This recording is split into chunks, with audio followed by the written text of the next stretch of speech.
Breeze 93.9 FM. Oh, whoa. Oh, boy, yeah, yeah.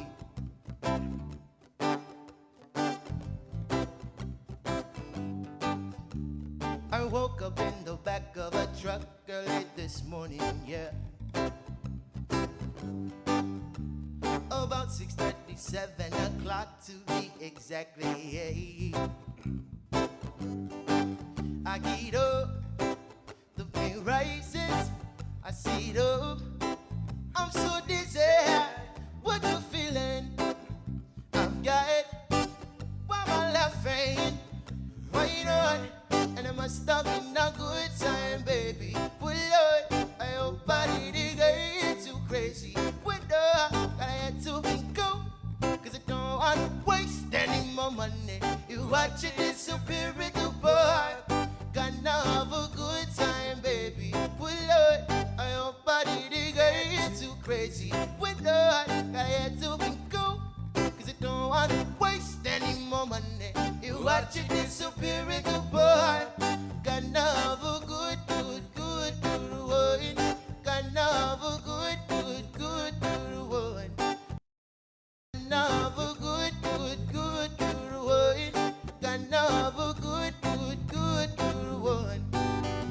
So I finally get home and I'm floating to the breeze. Better making it to the door because my body's half asleep. And oh, I'm going out of my head. Roll up a spliff nice and not the Medicaid. Light it up, the flame rises. Spliff it up, give me this air. What you feeling? I've got it. Why am I laughing? Right on, and it must have been a good time, baby. But Lord, I hope I didn't get too crazy. But gotta get to go, cause I don't want to waste any more money. You watch it disappear in the bar. Gonna have a good time, baby. But Lord, I hope I didn't get too crazy. But gotta get to go, cause I don't want to waste any more money. You watch it disappear in the bar. Gonna have a good one. Gonna have a good one. Gonna have a good one. Gonna have a good one. Zach.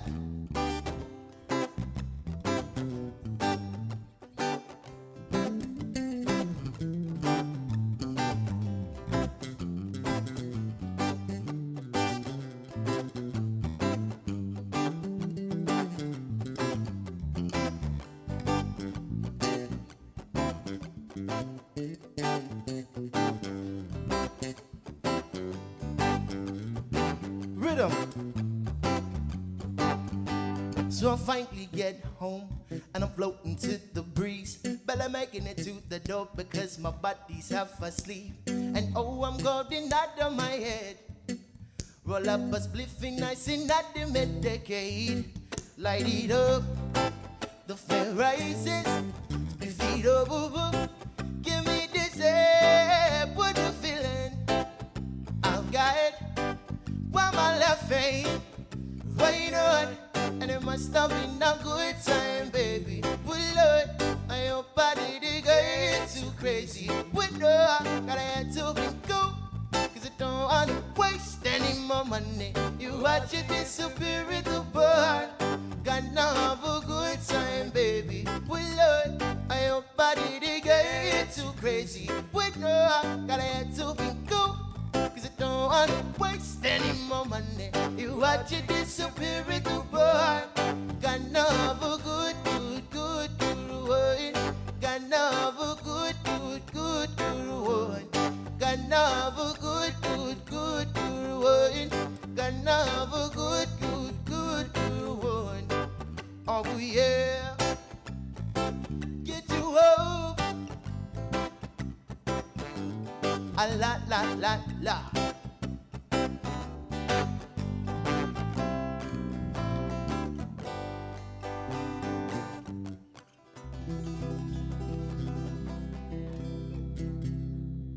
Stay connected through The Link. Each morning on Breeze 93.9 FM.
Breeze 93.9 FM is all about playing your favorite hits through the ages, bringing you back to the best times of your life. Listen to the Top Hit Takeover every weekday from 4 to 5 p.m. as the Docomo Pacific team and their special guests share their favorites with you each month. Listen as they play guest DJ with a special theme and get in on the takeover action yourself by sharing your favorites on our Instagram account. Brought to you by Docomo Pacific.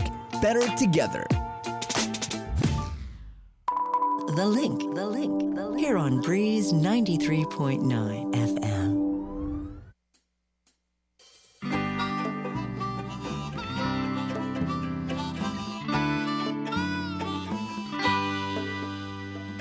I don't go to Tumon Bay. I outgrew my circus days. I just love the east side ways. I don't wanna go to town. I don't like to drive so far. There's no place to park your car. I don't drink martinis, don't smoke cigars. I don't wanna go to town, just feel the breeze and the sun. I'm with my friends when the work is done. Relax in the shade. We're easy to please, we're hanging around and we're slowing way down. And we don't wanna go to town.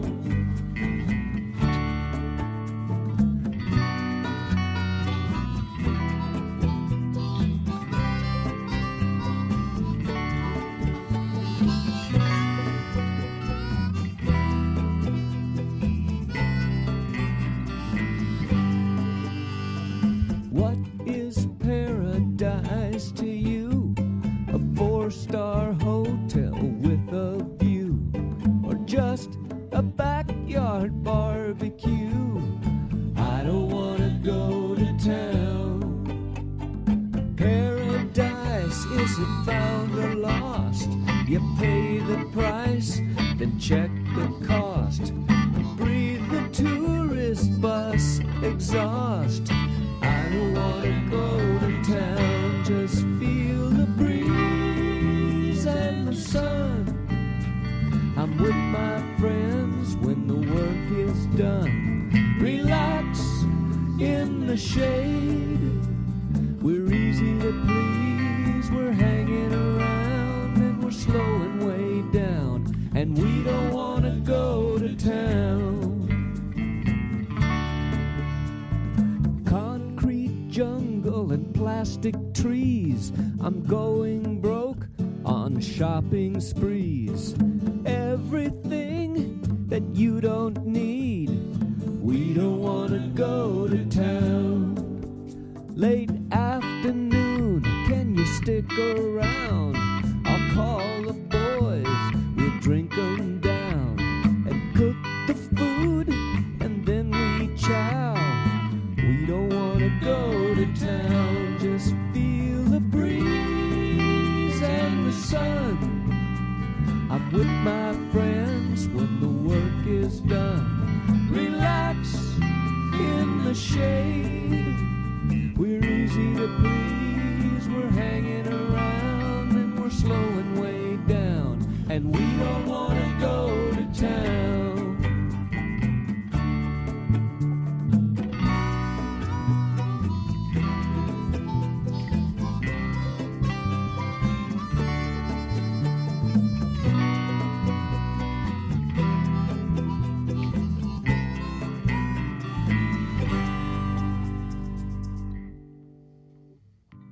The link.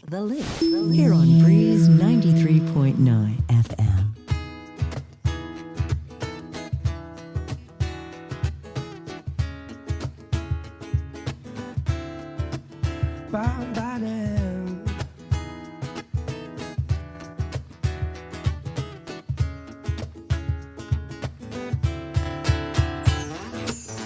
Every day is a brand new day. We should be happy and celebrate. The life you have is just one of a kind. No more trying to waste my time. Now everyone can say I want to go to the beach tonight or tomorrow. Hopefully the weather doesn't change, 'cause if it rains I got a plan for another day. Yeah, so take off my stories. Ooh, run to the beach, feel the sand beneath my feet. Seashells floating on the sea. Oh, all the perks of living on an island where sometimes around it is cold, but you already know it's the way we were portrayed. Sometimes around it is cold, but you already know it's the way we were portrayed. Bam, bottom.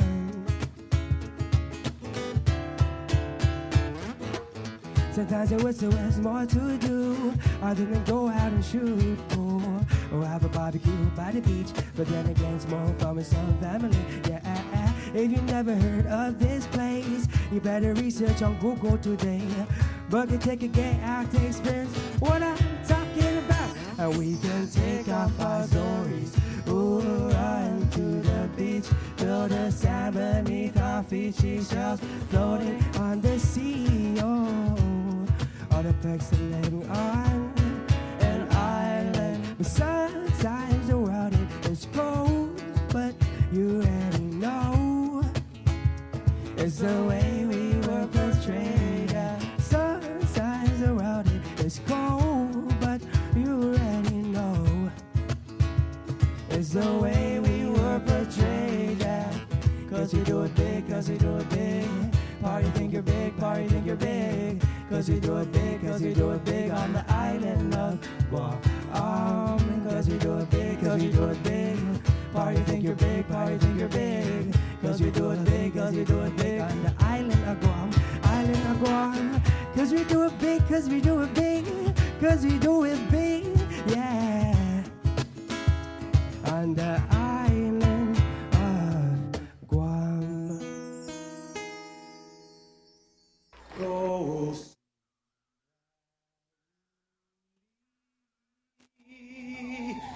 Die sombren zelten meg, egy zuí te saluda, antes diu hum niga, radzaudzen melek estrezas, durante in todo in memu.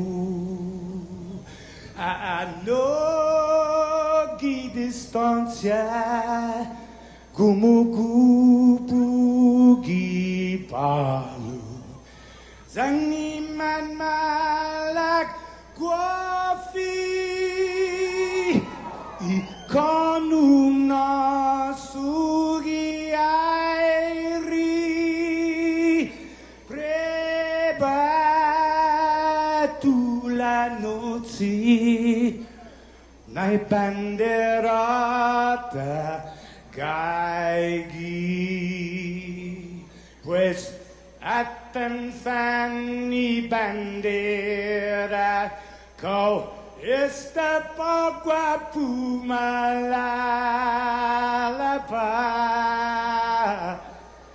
gilo tanu man libri,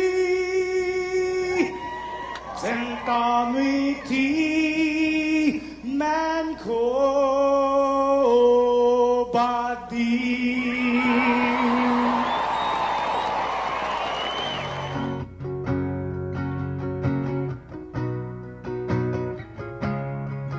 Fanogi chamoru puritanota kantai matunonya gitoru iluga Paraiona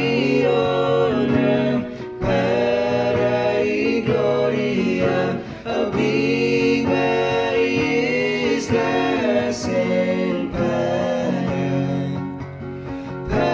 Paraiona, Parai gloria, a viva islas empire.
Mas figu nani nasinyaku ufresi maisatu para baputei tan defendi I hinengi I cultura I lenguaje I airi I hano Tanitano tamoru yes yes yes Tanitano tamoru yes yes yes Di ire shaku la la la Di to get into stop that Di to get into stop that Di to get into stop that Di to get into stop that Esti who I've been my Ihilo Tani Biblia Ibandera Ibandera Mohan yes yes yes Ibandera Mohan yes yes yes Ibandera Mohan yes yes yes Ibandera Mohan yes yes yes Ibandera Mohan yes yes yes Ibandera Mohan yes yes yes Ibandera Mohan yes yes yes Ibandera Mohan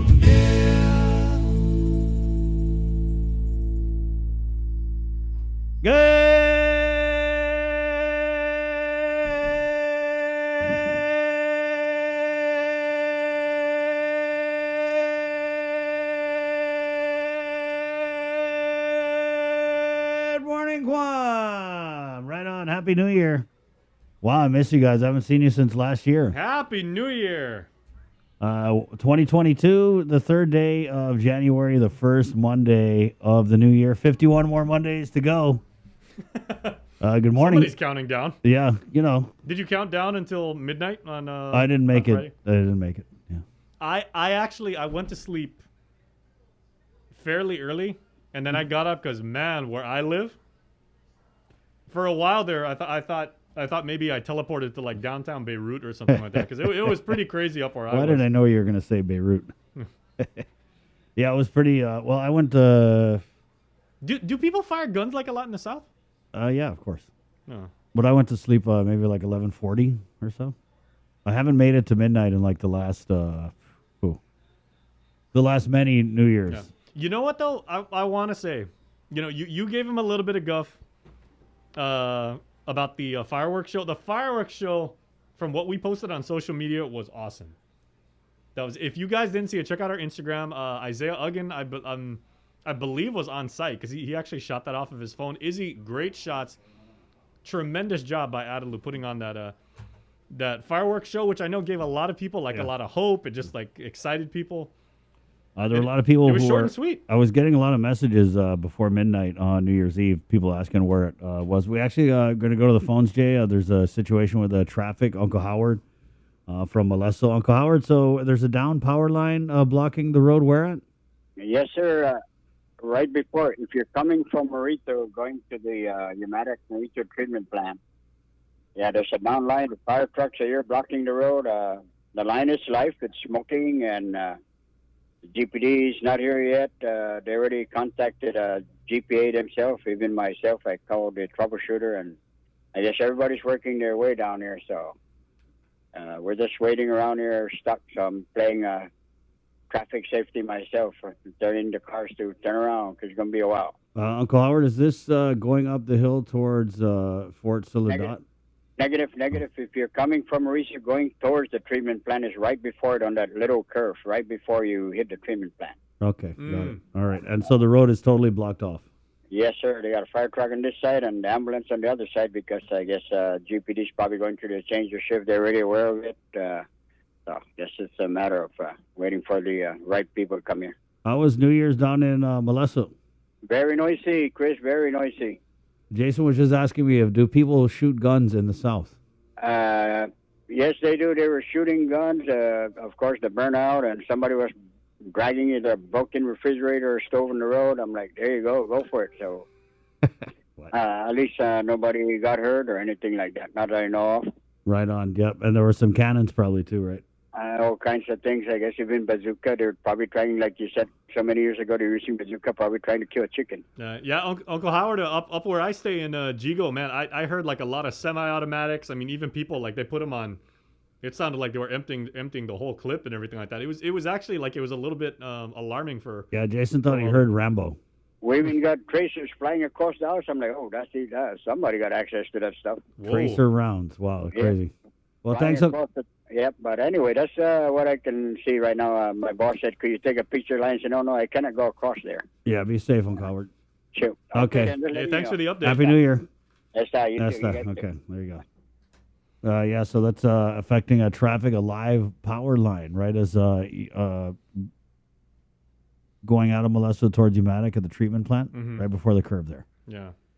All And right. kind of like obviously like if anybody knows that part of the island, kind of the dangerous thing is there's one lane in either direction for the most part when you head like down south. And like Uncle Howard said, like GPD's been informed. Obviously they're making their way down there, but the closest police precinct would be the one in Agate, right? Yeah. So it'll take them like at least probably like a good 10-15 minutes if they're hustling and to get down there. So Right on. So But just yeah. be safe, guys. yeah, so I mean when something's right in the middle of the road and everything, you got no choice but to turn around and go the other way, which Oh, Dilla Titano. Hey, Facebook Live. Good morning. Comments peaceful and Sinania. Happy New Year, Marshall Lujan. Hi, KUAM family. Marilyn Affleguit. Good morning, Link family. Happy New Year, all. John Netty Dog. Good morning, Guam. Azar Cachero. Good morning. Mama Bear. Good morning, Mama Bear. Debbie Davis. And everyone on our Facebook Live feed. I feel like I learned a little bit about ballistics from this New Year's. I mean, I've never been like an expert in that kind of thing. Like I mean, like I said, I'm just speculating that maybe it was like a automatic. What did you think you heard? Because in the beginning it was like, I mean, you heard people like they have like Roman candles or like the Okay. sparklers or stuff, and then all of a sudden you heard like pack, and then pack. Pack. What caliber is it? Oh, I was like, yeah. okay, that's the one that like I may or may not have. May have been the AR-15. I was thinking, and I was like,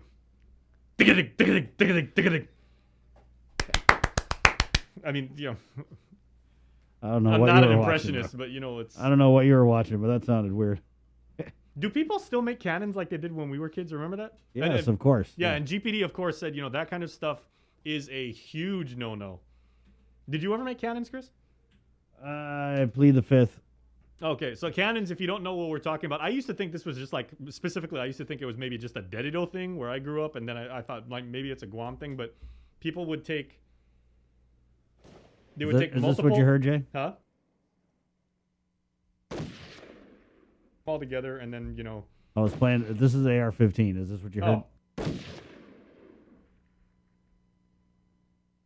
Now repeat that about 30 times in Okay, rapid got succession. it. Okay. Yeah, okay. Okay, so there you go. So Chris has the recoil. I do. Yeah, so New Year's Eve, I don't know. I kind of slept through it. Woke up to 5 million Happy New Year texts. Yeah. My kids stayed up later than me on New Year's Eve.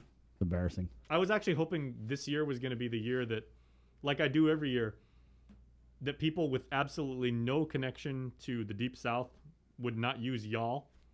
And about 7 minutes in, that dream was already shattered. So You were people on getting the social Happy New Year's, y'all. Yeah.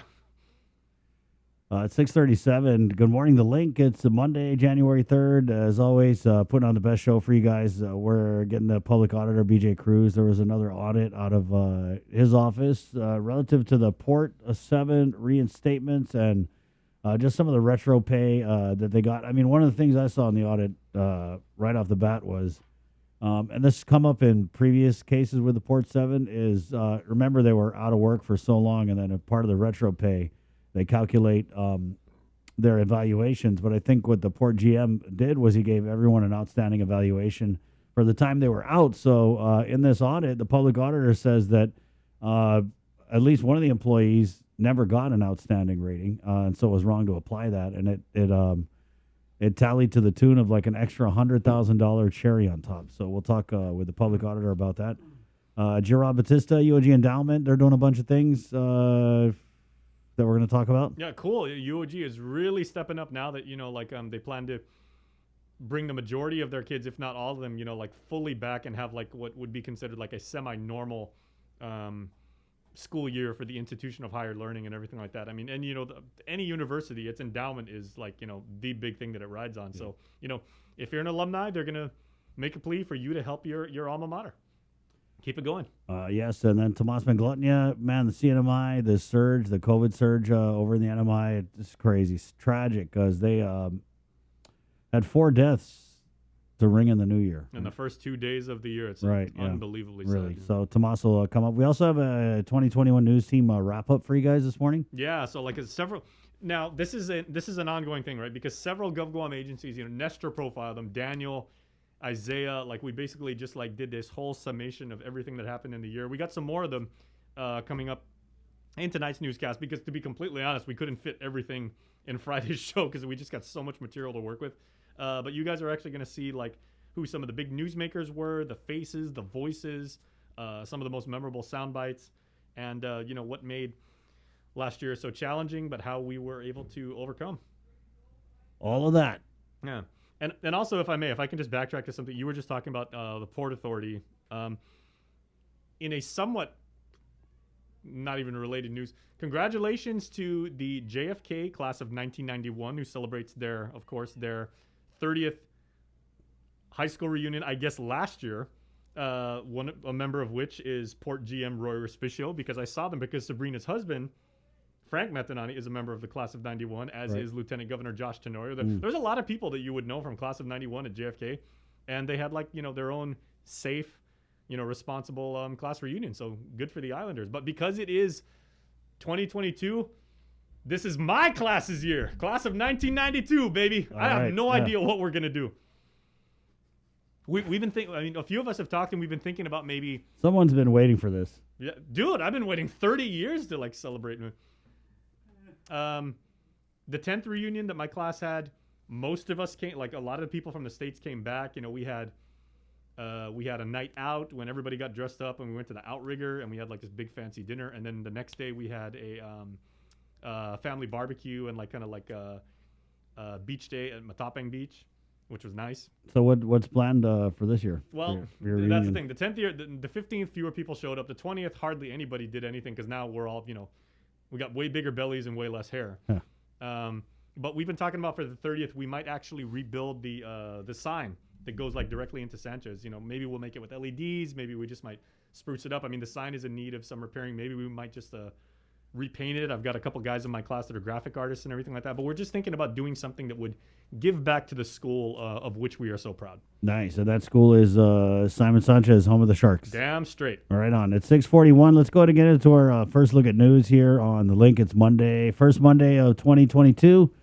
With the very latest from the KUAF news team and for Sabrina Salas, Matt Tanani, Jason Salas. Good morning. Good morning, Chris. And we just want to touch on the numbers of the COVID infections right now. As you heard, there are several hospitalizations on Guam going on right now. The actual infection numbers, as it would normally be reported because of the long New Year's holiday weekend, expected sometime today. So we will bring you those as soon as we know. And of course, as Chris said, terrible, terrible, tragic news out of the Commonwealth of the Northern Marianas, as 4 people were reported to have been COVID-related fatalities in the first 2 days. 1 on New Year's Day, 3 just last night. When Tomas Manglutnia jumps in for his regional report, we're going to get into the details of that.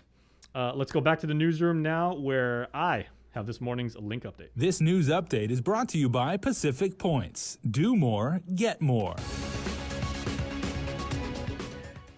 The jury reached a verdict in the trial case of Frank Sinicolas, a local spiritual healer accused of sexually assaulting a woman. Here's more. In Judge Arthur Barcenas' courtroom this afternoon, Surahanu and former police officer with the Port Authority of Guam, Frank James Sinicolas, was acquitted on all charges. He was found not guilty of 2 counts of third-degree criminal sexual conduct as a second-degree felony and 2 counts of fourth-degree criminal sexual conduct as a misdemeanor. His attorney, Jay Areola, shared a few words outside the courtroom. Frank is very grateful to the jury. This is a very long, difficult case over the holiday season. After several weeks of trial, it took just 2 days for the jury to reach a decision. We're just glad that he was afforded his right to a fair trial, and we believe we obtained that right from the court. As we reported, St. Nicholas was accused of raping a woman that sought Chamorro spiritual healing services from him in January of last year. In closing arguments, Arreola argued that the whole case ties into the victim's mental condition, the fact that she's a diagnosed bipolar, and that doctors confirmed that she was in a state of mania during the time of the incident. He also pulled medical records showing she repeatedly refused her prescribed medication and continued to reach out to St. Nicholas even after the alleged incident occurred. We're grateful to the court. We're grateful for the jury for the attention they paid in this case. Of course, St. Nicholas has now been cleared of these charges, and we'd like to move on and continue with it. Reporting for Guam's News Network, I'm Tyler Matanani. Also, the clock is ticking for the legislature to act on an implementation plan for local war reparations. The plan sets up an adjudication commission to approve the claims, and the Department of Administration would handle the payouts. $10 million will be set aside for the payments, but several senators brought up concerns about the funding source. They also questioned the length of the filing period, and Oversight Chairman Senator Joe San Agustin agreed it should be extended from 3 months to a full year. But we need to probably word it so that the survivors are not delayed, because the decedent is still processing. But at least we can get things moving. We need to just word it right where it just works its way, and everybody that's ready can start processing. And then everybody else, you got 12 months, and then after that, it's cut off and it's over. The bill also opens the door for claims by the heirs of those who passed away, but they'll be paid out only after the estimated 700 eligible survivor claims are paid. Meanwhile, Senator Joanne Brown took issue once again with using current local taxpayer dollars to pay reparations for war atrocities committed by Japanese occupation forces and absolved by the U.S. government. As much as I recognize the suffering of our people, Mr. Chair, I work with many of these survivors that are no longer alive today. And I know even now we cannot bring them justice for what they suffered. But to look at this and expect our people to pay themselves, this is not recognition. This is not acknowledgement from the federal government. And we need to make sure that when we do this, we're doing it the right way. We're doing it the moral way to ensure that our people are compensated, but not through this process, not through taking money off the table. Senators have until January 7 to act on the implementation plan as submitted by the administration. Otherwise, it will be deemed adopted. Session is expected to be called by next week to address the bill. For Guam's News Network, I'm Nestor Licanto. Now let's get back to more of The Link. This news update is brought to you by Pacific Points. Do more, get more.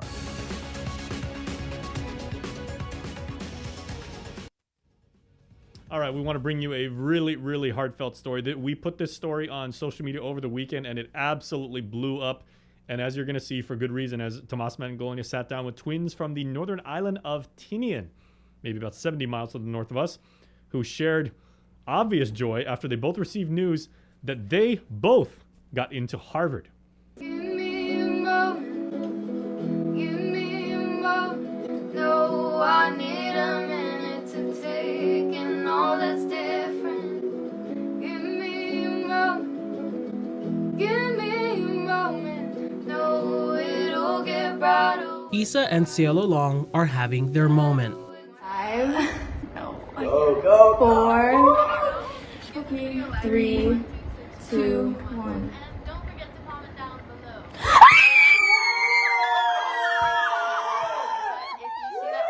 The twins from Tinian in deep jubilation after learning they both got into Harvard. When we got the acceptance, I feel like we both just thought, wow, like our hard work actually paid off, and it was such a good feeling to share with family. The 17-year-old Chamorro Mexican sisters now have their sights set on Harvard, a long way from home in their class of just 30 students. Growing up, we didn't really have any APs or honors offered at the high school. It's just not available to us.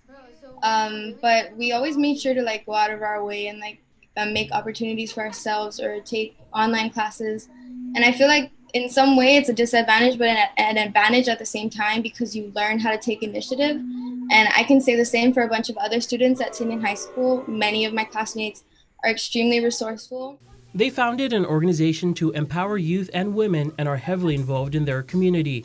They wrote about it in their early action application to college. Kind of created a narrative for myself that expressed how much my home meant to me and how much I wanted to see it improve and our community, economy, all of that. I just wanted to make Tinian and the rest of the CDMI a better place. They also wrote about each other, sharing in many of their accomplishments growing up. Especially with our interviews for the university, it was when we mentioned each other and our relationship and the things we were involved in, it was always like, oh, so one's creative, one's analytical, so yeah, you guys kind of balance each other out. Issa is interested in business and marketing, and Cielo wants to be a lawyer. They still have a few months to decide where to go and are waiting to hear back from other schools, but they're soaking it in, and they're committed to coming back to give back. They want other island kids to know. This is probably going to sound like really cliche, but I feel like to just understand that these things are possible. And those possibilities are endless as they sing in their song about pushing through the pandemic. I know we gotta keep going forward. We just gotta hold on tight. Zeus, Azul, Tomas Manglotnya for KUAM News. Told you that was an awesome story. Really, really good job by the girls. Rah, rah, Crimson. Congratulations to you both. All right, back here on Guam, more good news as the Regalu Foundation donated about 200 pairs of shoes to Child Protective Services downtown recently. And it has been a traditional project of Regalu for the past several years. It's been a traditional project of Regalu Foundation for the last several years. Regalu founder, former First Lady Christine Calvo, shared with KUAM News Tuesday the success of the annual shoe drive. It was very successful.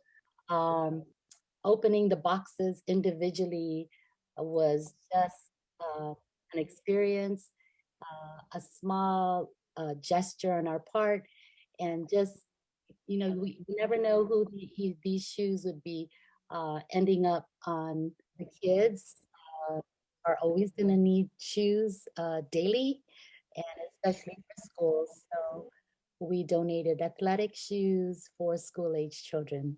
All around, it was a feel-good project. It's been about 4 months that we've been working on it, but we've gathered almost 200 shoes, 191 shoes, and delivered it to their office. The foundation is a nonpartisan, nonprofit organization that promotes awareness for our island's foster children, provides the foster children with shoes and school uniforms annually, just to name a few. With foster care initiatives at the forefront of their work, the Regalu Foundation has created a multifaceted mission to strengthen the community through these main areas: foster care, early childhood education, sports, tourism, the arts and humanities, and literacy. Reporting for Guam News Network, Guahusi Isaiah Uggan.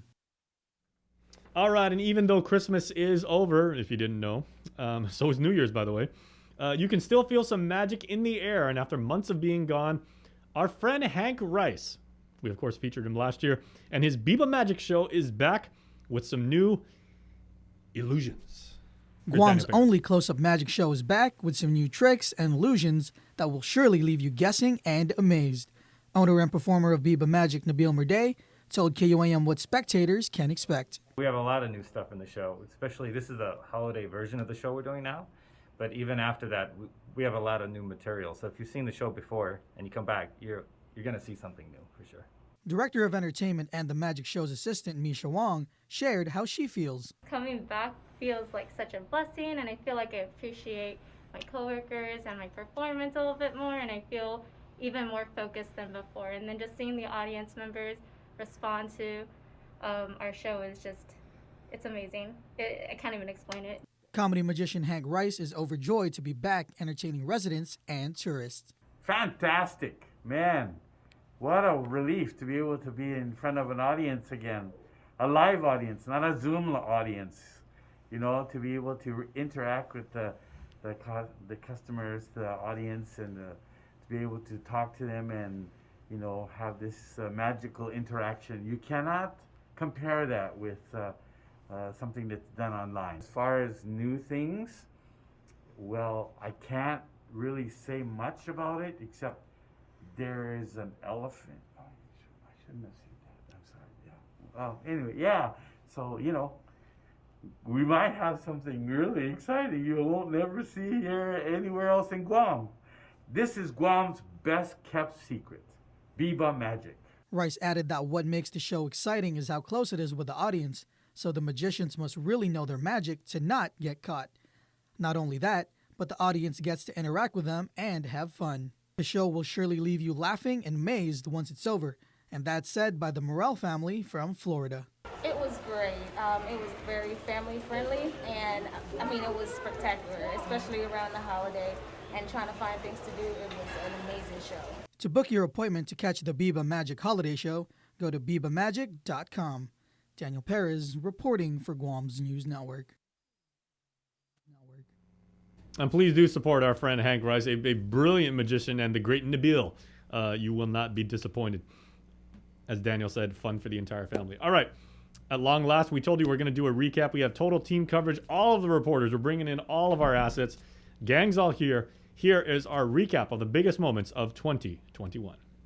KUAM News, brought to you by GTA. We start with you. Save Subway lives and Chili's Grill. and to recover our economy and to protect our people.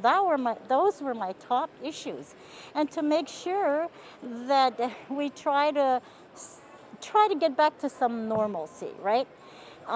Knowing that this virus is going to be here. I just want to also say that this virus eventually is already endemic to our island, and we have to accept the fact that this virus is going to be with us. In short, like chickenpox and the measles, COVID will not be going away. It will likely remain at a baseline level that the community will continue to have to deal with. And it's not going to be that difficult, I don't think, because we have vaccines, we have advanced treatment, we have advanced surveillance, we have advanced testing, all of these. The governor says the science is very clear. Booster shots are the best protection against new variants, and the public should also continue with the available multi-layered defenses, such as wearing masks, washing hands, and watching your distance. And as we learn to live with the virus, more and more of the focus in 2022 will shift to the other top priority of economic recovery. Now, I also want to make it very clear that I am assuming, and my decisions are on the assumption that Omicron is here, right? Make that assumption, because then based on that, I will make my decisions. For Guam's News Network, I'm Nestor Lecanto.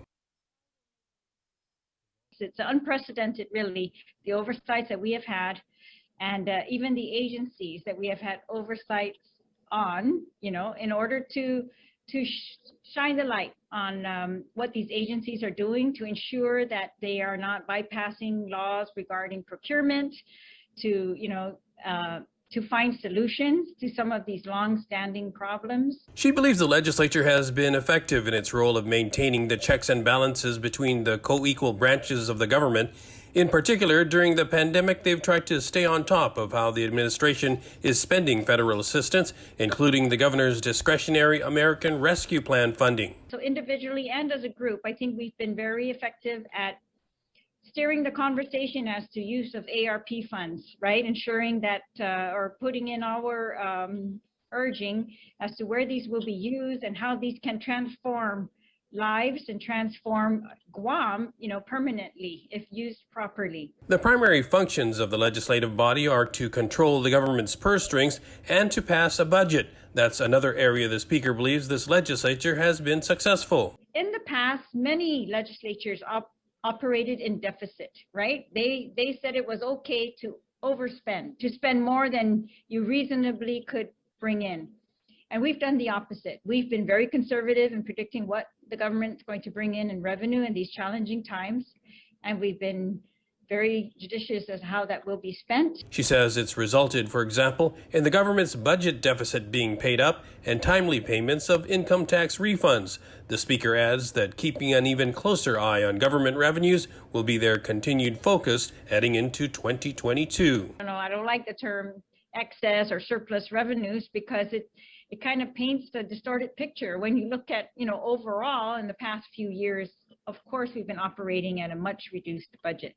So I think we have to be very careful how those monies are spent. There are programs that cannot be funded with federal funds. And those are, for me, what we need to make sure, if there are critical needs that cannot be funded by federal funds, that we have enough local funds to address those critical needs. And there are many. For Guam's News Network, I'm Nestor Lecanto.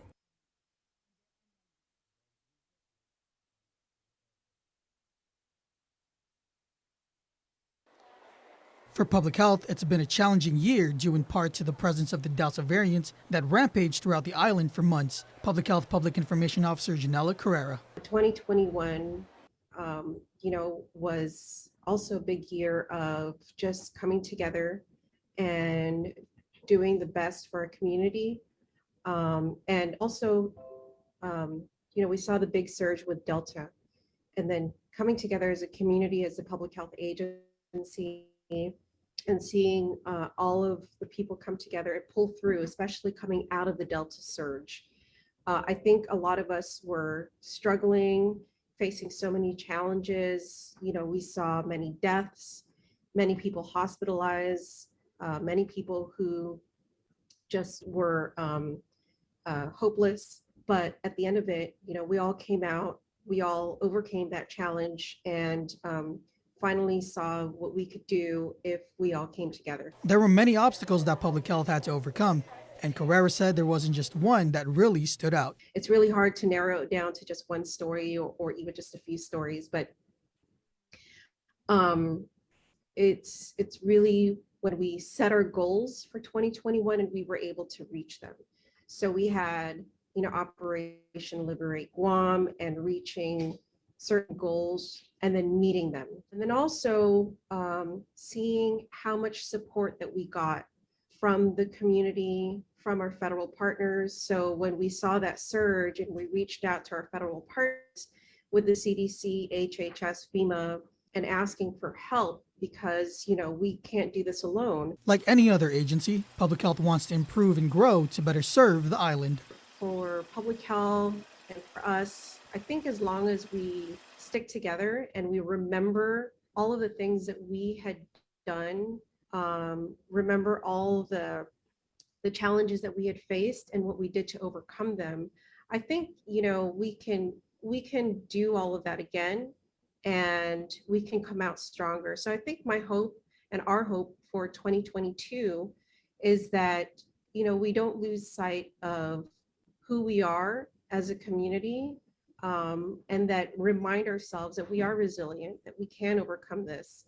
My hope is that, and our hope is that, people will remember, why we do this, who our loved ones are, why we need to get the booster shots, why we need to get vaccinated. Carrera added that what public health does is to protect the island from future COVID surges and diseases. Daniel Perez reporting for Guam's News Network.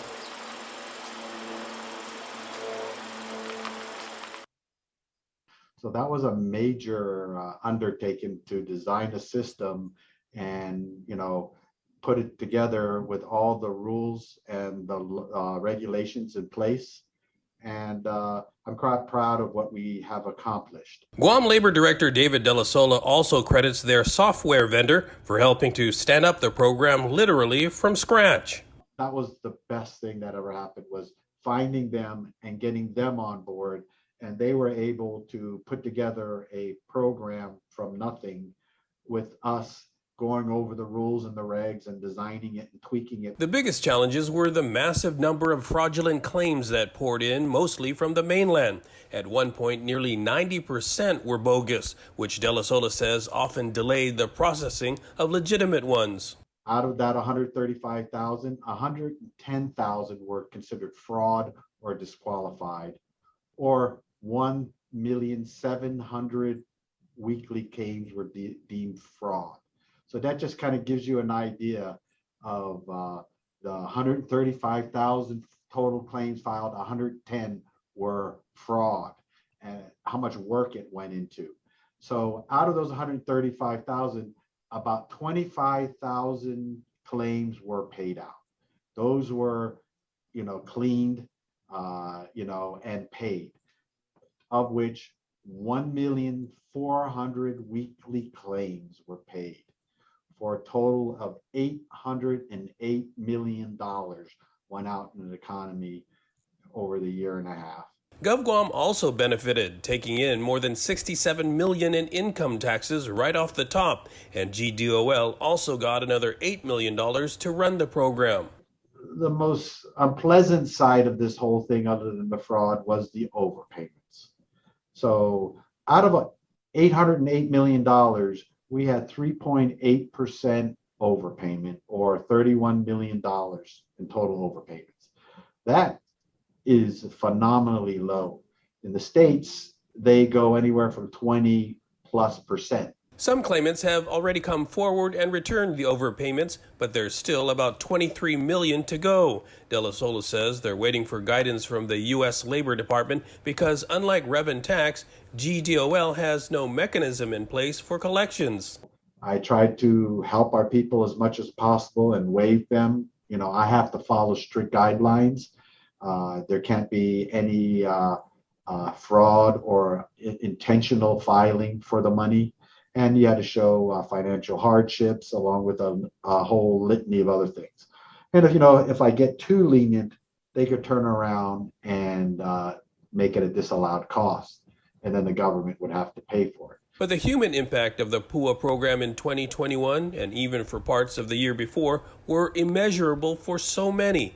It provided a lifeline for those families whose breadwinners lost their jobs. A single PUA recipient got between $50,000 to $60,000 if they were affected throughout the whole program.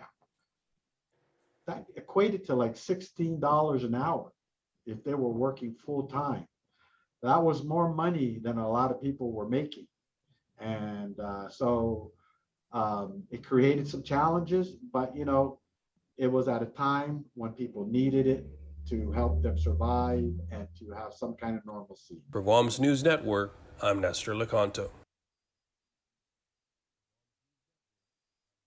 Guam Department of Education Superintendent John Fernandez described 2021 as a tough year for GDOE. I hate to say that, 2021 was just terrible in its entirety. I mean, it was definitely a challenge. Fernandez shared the top stories for GDOE in 2021, starting with maximizing federal funding while supporting students in education at a distance. 2021 was where we started to have hope that we could emerge from the pandemic after the wave of that first wave subsided. So as you know, I think we were very resourceful in trying to utilize our local and our federal resources as much as possible to not only improve safety at our school facilities, but also to try to support distance learning. About 28,000 GDOE students were welcomed back in January to classes either online, in person, or via hard copy learning materials. We did our best to try to offer all students an opportunity to participate in one of three models of learning, either online. We were open face-to-face, beginning in January 2021. We were also doing hard copy.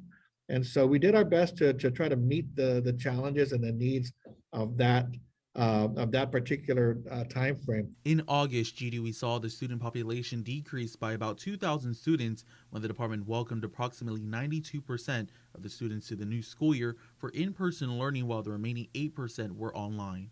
We really started off the school year optimistic. As you remember, in August, we had all the safety protocols in place. We had worked with families and with our stakeholders throughout that time in multiple Zoom meetings to let them know what to expect. And so August was our first test period. And then, as you recall, once we started, it also coincided with the start of the Delta variant wave. So while we were hopeful about this school year, as you know, September we were shut down for the most part. All public and private schools were shut down by order of the governor. But the shutdown in September kind of threw a wrench into that plan.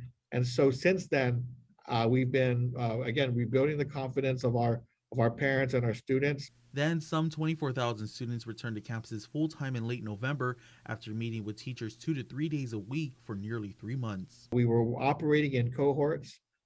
for those first several weeks. And then at the end of November, we were finally able to get kids back for 5 days of instruction. And that went, really well for the 3 weeks that we were able to do so, before the Christmas break. The superintendent shared his wishes for the island's largest public school system for 2022. So it's really about building around those 5 days of instruction, maximizing the use of those federal resources to support teaching and learning. And if, again, we want to climb back from this pandemic, and we want 2022 to be the year that we emerge and, and really begin a sustained recovery for all of our kids and for our entire community. Reporting for Guam News Network, Guahusi Isaiah Uggan.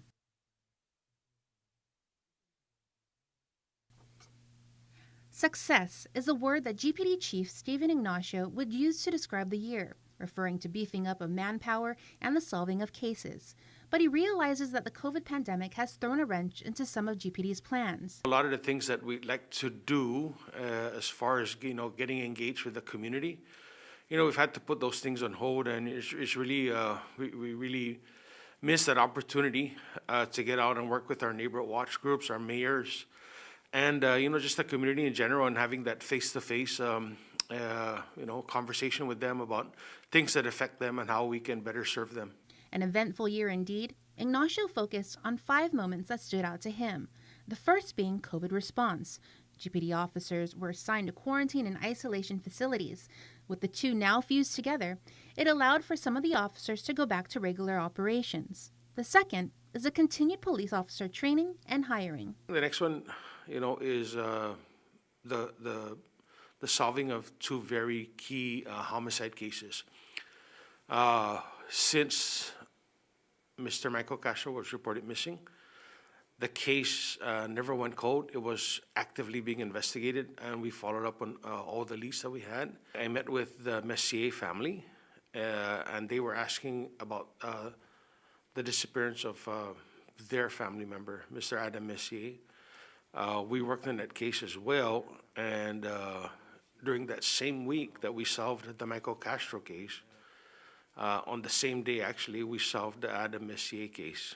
And on the same week, we were able to recover remains for Mr. Castro and Mr. Messier. And I think that's unprecedented, even in my 32-year career in the Guam Police Department, to solve 2 cases within days of each other. And, in these cases, where the bodies were buried or hidden. Next on the list, the procurement of new patrol vehicles and a marine boat, which will help GPD tremendously. Lastly, the cracking down on drug cases. Let's not be mistaken, there is a drug problem in Guam, and I've always said this, the drug problem is not specific only to the Guam Police Department. We as a community need to work together to solve some of our drug issue. It starts from the home and making sure that we provide an environment where, our children don't resort to using drugs. Like with everyone else, he hopes to get out of the COVID pandemic in 2022. I'd like to wish everybody a safe and happy and prosperous New Year from your men and women of the Guam Police Department. Reporting for Guam's News Network, I'm Jo. Men and women of the Guam Police Department. Reporting for Guam's News Network, I'm Jonagan Charfris. KUAM News, brought to you by GTA. We start with you. Subway and Chili's Grill.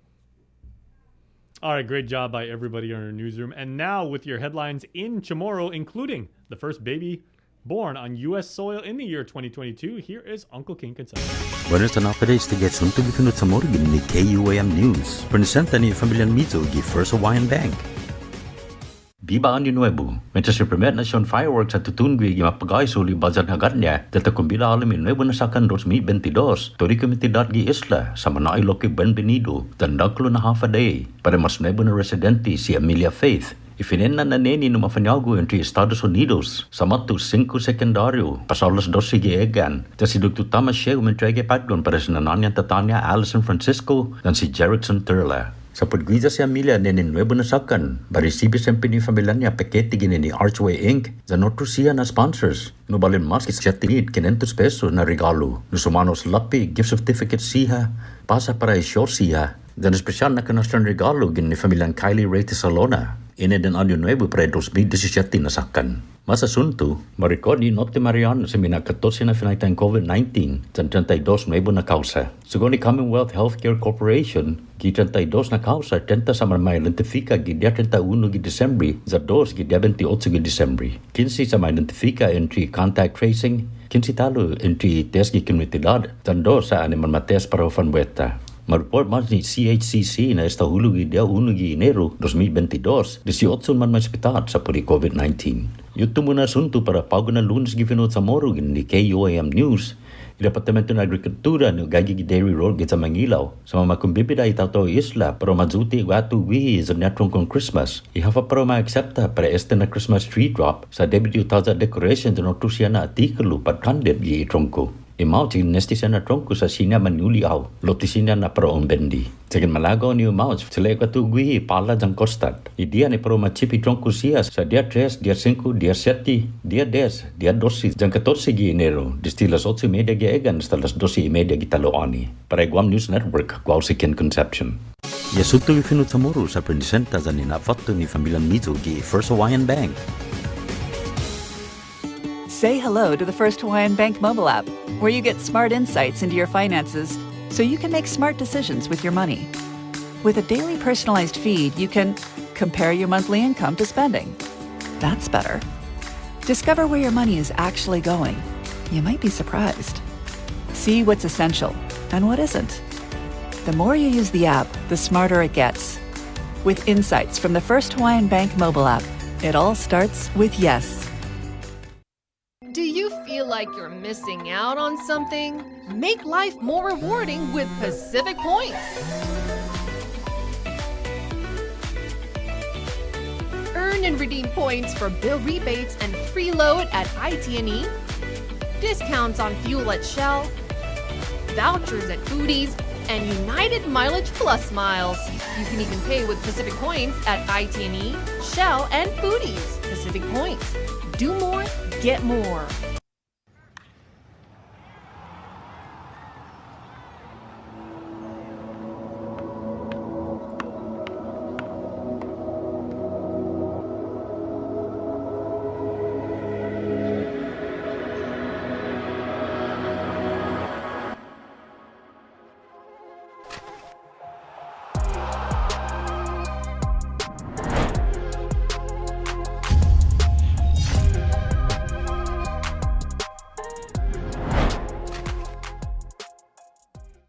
Get the job done the right way by getting the right stuff at East West Rental Center. With years of experience helping builders, we definitely got what you need. Call 646-1463 or visit us in Upper Tumon. Open Monday to Saturday from 7 a.m. to 5 p.m. and on Sundays from 8 a.m. to 5 p.m.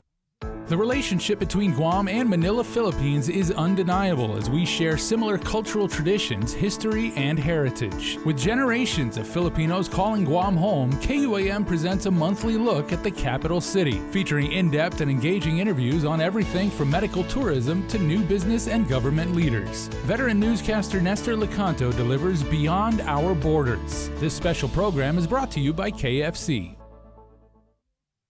Attention basketball fans, the wait is over.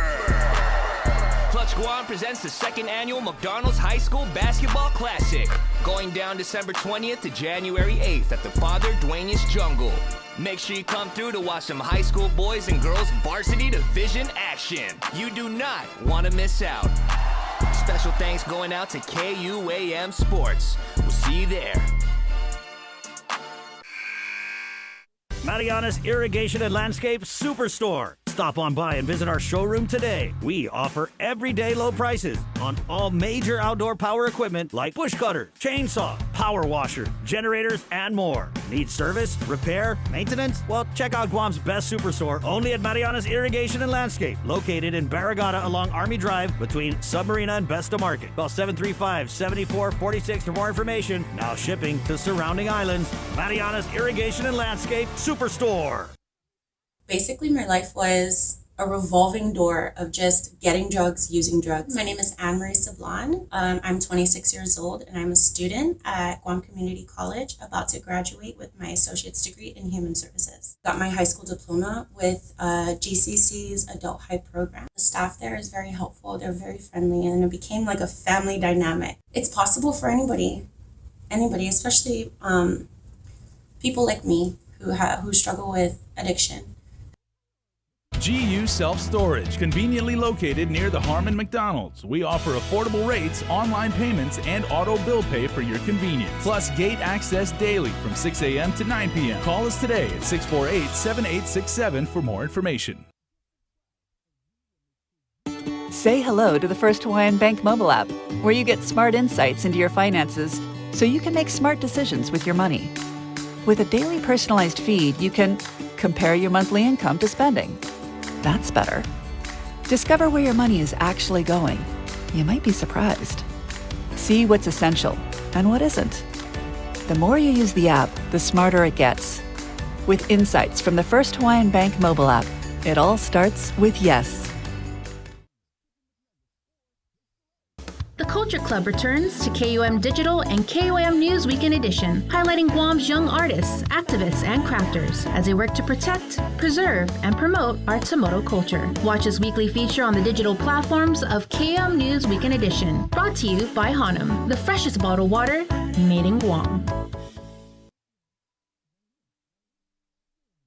93.9 FM.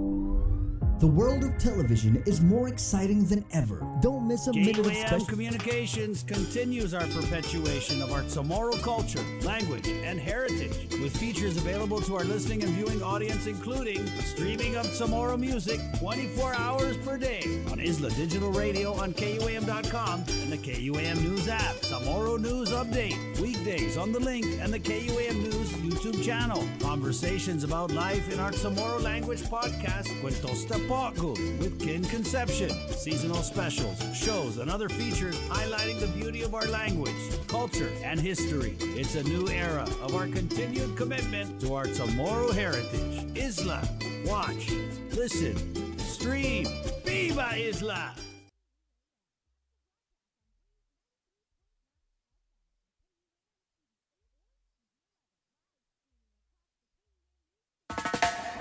Pacific Matters is a half-hour news, culture, and lifestyle show focused on issues that impact Guam, the Northern Mariana Islands, and the larger Pacific region. Join Tomas Magonia every Monday to discuss politics, trends, and take a deep dive into the issues changing our island home, because what happens in the Pacific matters.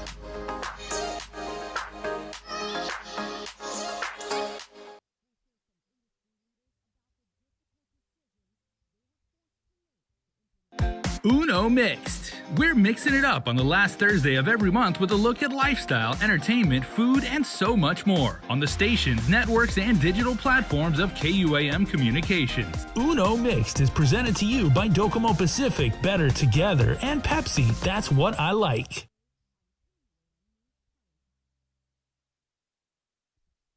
Connected through The Link, each morning on Breeze 93.9 FM.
we bringing it down.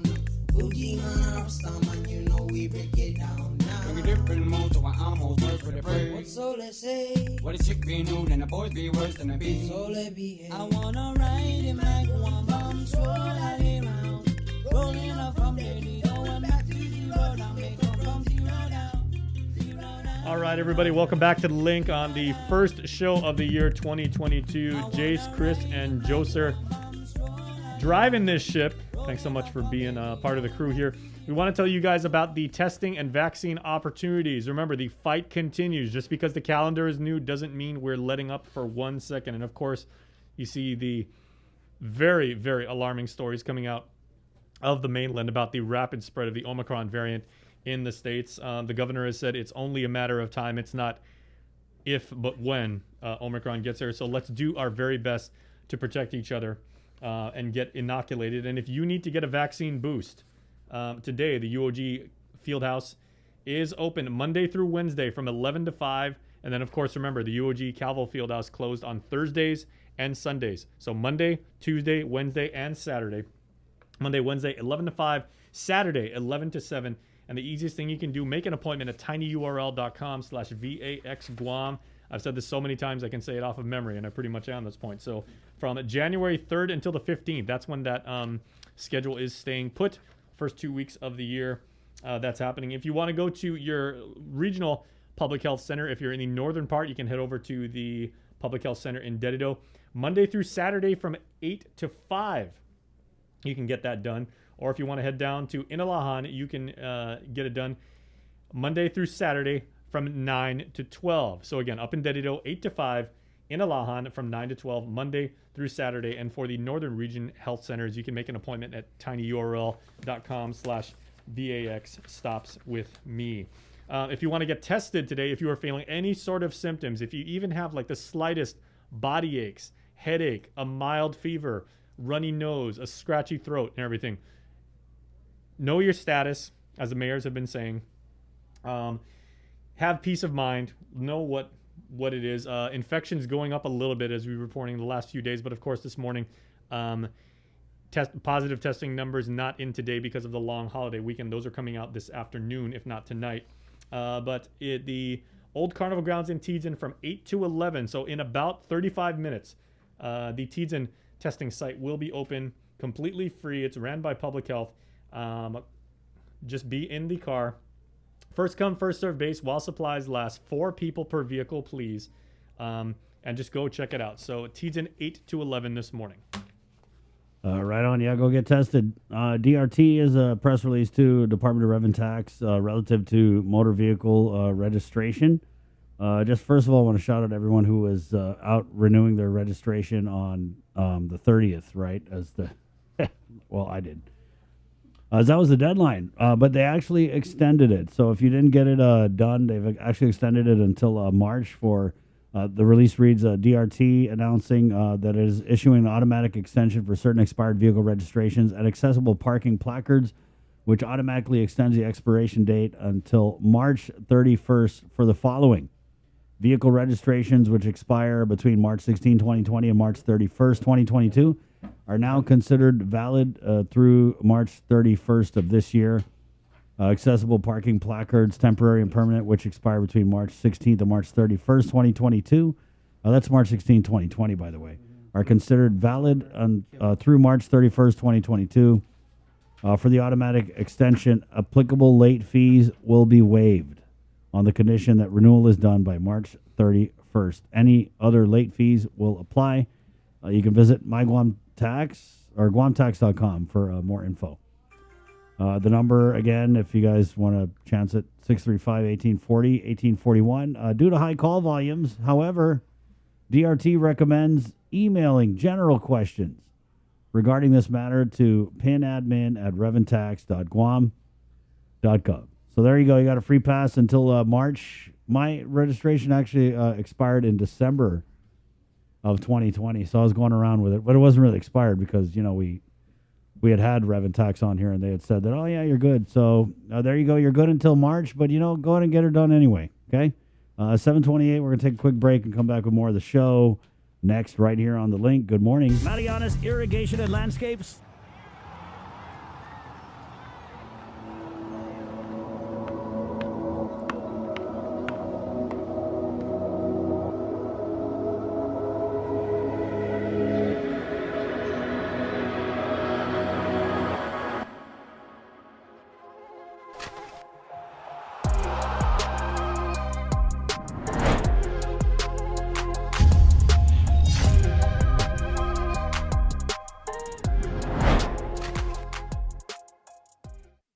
The world of television is more exciting than ever. Don't miss a minute of special presentations from NBC on KUAM TV 8 or from CBS on KUAM TV 11. Every month, we'll bring you the fun and excitement of award shows and red carpet moments, special series presentations, and other great network programs. Brought to you locally by King's Restaurant, Ruby Tuesday Guam, and Bud Light Seltzer, giving you more reasons to tune in and turn on. Fall in love with TV again with the best from KUAM Communications. Take in the panoramic beauty of our island each Sunday on the KUM News Instagram with Scenic Sundays. Scroll through the natural beauty of the island on display. Scenic Sundays on the KUM News Instagram is brought to you by Addis Trust and Investment, Location, Service, Trust, and Haagen-Dazs Shops Guam, where every day is made extraordinary. We know you're tired of hearing about COVID-19. Some of you are probably wondering whether this is ever going to end. However long it takes, we all have to do our part, including our children, to hold the line. You can protect yourself and your family by getting vaccinated. And if you're already vaccinated, don't let your guard down because you can still give and get COVID-19. And if you're not vaccinated, remember that if you catch the virus, you could suffer more severe complications. At the end of the day, it's the choices we make to protect ourselves, our families, and our community that will control the spread. We know it sounds repetitive at this point, but again, wash your hands, watch your distance, and wear your mask. Together, we have to hold the line. This season, KUAM Communications is ready to go with more games, more championships, and more sports specials guaranteed to bring out the fan in you. Don't miss a minute of gameplay from NBC on KUAM TV 8 or from CBS on KUAM TV 11. We're bringing you all the action and excitement brought to you locally by Mariana's Irrigation and Landscape and Docomo Pacific.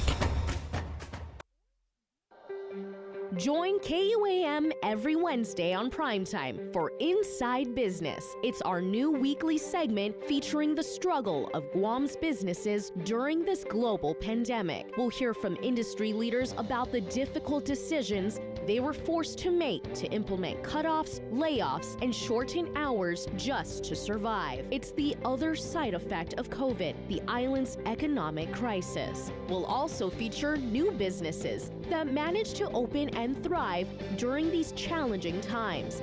It's Inside Business every Wednesday on KUAM News Primetime. KUAM's multi-platform morning show, The Link, just got a little more delicious with Feed Me Fridays. Chris, Sabrina, Jason, and the rest of the morning crew will take some time off each Friday to talk, taste, and tempt you with all the latest and greatest food and drinks on Guam. Old faves, new hits, and everything else we can put in our bellies. It's Feed Me Fridays on The Link, brought to you by King's Restaurants, Ruby Tuesday Guam, and Devondale. Real milk from free grazing cows. Uno Mixed. We're mixing it up on the last Thursday of every month with a look at lifestyle, entertainment, food, and so much more on the stations, networks, and digital platforms of KUAM Communications. Uno Mixed is presented to you by Docomo Pacific, Better Together, and Pepsi, That's What I Like. Let us know what's up on our KOM News WhatsApp tip line at 671-727-0094. Share information about what's happening in your town, on Guam or the Sinamai, and what you want us to know. Reach us on WhatsApp at 671-727-0094.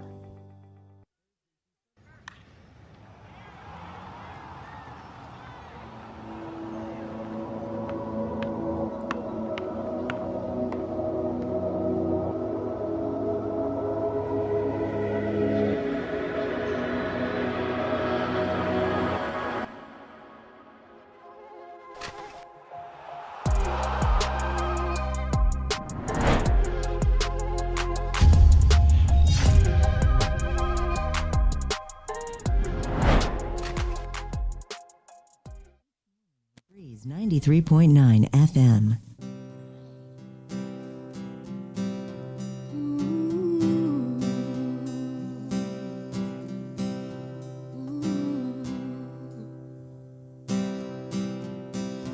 When it's black, take a little time to hold yourself. Take a little time to feel around before it's gone. You won't let go, but you still keep on falling down. Remember how you saved me now from all of my wrongs. Yeah, till this love will feel it, till this life will see it. This is no time to be alone, alone, yeah. Well, we're supposed to get Mayor's Council of Guam President Jesse Alec, but I think there might have been something that happened with the staff, so I'm not sure if we're going to get him. But there was a release that came out yesterday from the governor's office, Leon Guerrero Tenorio administration, allocating $17 million to the mayors. So there you go. They got their money. Well, not yet, though. I don't know if it's been posted to the account. But they've also designated $200,000 for mayor's offices, accrued COVID differential pay. Thank God, about time. You know, anybody who listens to the show knows that we've had Mayor Alec on. Well, he comes on every Monday. And that's been the story for all of 2021, was when the staffers were going to get their COVID differential pay. And it looks like, well, they finally got it. The release reads, Governor Liu and Lieutenant Governor Josh Tenorio honoring their commitment to the Mayor's Council of Guam by allocating them $17.6 million in American Rescue Plan funds after receiving verification from the United States Treasury. If you kind of track this, it's like the congressman came out and said, oh, they're supposed to get a certain amount of money, and the administration said no. And so it looks like they took it all the way to the top, verified it with the United States Treasury, and yeah, they are going to get about $18 million. Upon receiving clarification, BBMR immediately transferred $200,000 to satisfy COVID differential pay incurred by the mayor's offices. In light of earlier disputes, and these are disputes, I'm assuming, with Congressman San Nicolas, Governor Leon Guerrero has been seeking clarification from U.S. Treasury regarding the allocation of ARP funds and the definition of non-entitlement units of government. The U.S. Treasury confirms Guam does not have any non-entitlement units, NEUs, and has allocated Guam State and Local Fiscal Recovery Fund allocation of $17.6 to the County of Guam, which allows the government to use the allocation consistent with program-eligible uses. As a result, Governor Liu has authorized the allocation of these funds to Guam's mayors, including funds earmarked for village needs as requested by Mayor's Council of Guam. The initial release of funds, which is pending, will benefit the following. $2.5 million to supplement village recycling initiatives and beautification efforts. $1.4 million to lease and or purchase heavy equipment for village maintenance, including backhoes, air curtain burners, heavy-duty mulchers, dump trucks, and tractor mowers. $1.14 million to purchase new heavy-duty pickup trucks for each village. $65,750 to repair FEMA-approved typhoon damages. $50,000 to provide insurance for various village facilities. Our administration is encouraged by the clarification we received from the U.S. Treasury regarding use of these funds. We further reaffirm our commitment to ensuring that our village mayors are granted the spending power they need to serve our people, said the governor. The projects and resources earmarked represent requests made by our mayors who know their villages best and are capable of determining their utmost needs. We'll continue working collaboratively to maximize the potential of these funds in line with village priorities. Oh, there you go. So that was a long time coming. Boy, that release really makes it sound like there was no back and forth or I mean, because if you guys track it, we've had Mayor Alec on, and it's just been like a broken record asking about ARP funds and when the mayors are going to get them. And a lot of people have been saying, oh, they're going to hold on to it until 2022. Well, we're in 2022 now, so there you go. That release out of the Office of the Governor. We're going to take a quick break at 7:38, and we're coming back with more of the link right here. Good morning. Get the job done the right way by getting the right stuff at East West Rental Center. With years of experience helping builders, we definitely got what you need. Call 646-1463 or visit us in Upper Tumon. Open Monday to Saturday from 7 a.m. to 5 p.m. and on Sundays from 8 a.m. to 5 p.m. The relationship between Guam and Manila, Philippines is undeniable as we share similar cultural traditions, history, and heritage. With generations of Filipinos calling Guam home, KUAM presents a monthly look at the capital city, featuring in-depth and engaging interviews on everything from medical tourism to new business and government leaders. Veteran newscaster Nestor Lecanto delivers Beyond Our Borders. This special program is brought to you by KFC. GU Self-Storage, conveniently located near the Harmon McDonald's. We offer affordable rates, online payments, and auto bill pay for your convenience. Plus gate access daily from 6 a.m. to 9 p.m. Call us today at 648-7867 for more information. Do you feel like you're missing out on something? Make life more rewarding with Pacific Points. Earn and redeem points for bill rebates and free load at IT&E, discounts on fuel at Shell, vouchers at Foodies, and United Mileage Plus miles. You can even pay with Pacific Points at IT&E, Shell, and Foodies. Pacific Points. Do more, get more. Say hello to the First Hawaiian Bank mobile app, where you get smart insights into your finances so you can make smart decisions with your money. With a daily personalized feed, you can compare your monthly income to spending. That's better. Discover where your money is actually going. You might be surprised. See what's essential and what isn't. The more you use the app, the smarter it gets. With insights from the First Hawaiian Bank mobile app, it all starts with yes.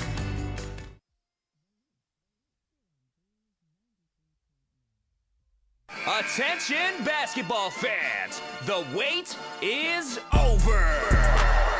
Clutch Guam presents the second annual McDonald's High School Basketball Classic, going down December 20th to January 8th at the Father Dueñas Jungle. Make sure you come through to watch some high school boys and girls varsity division action. You do not want to miss out. Special thanks going out to KUAM Sports. We'll see you there.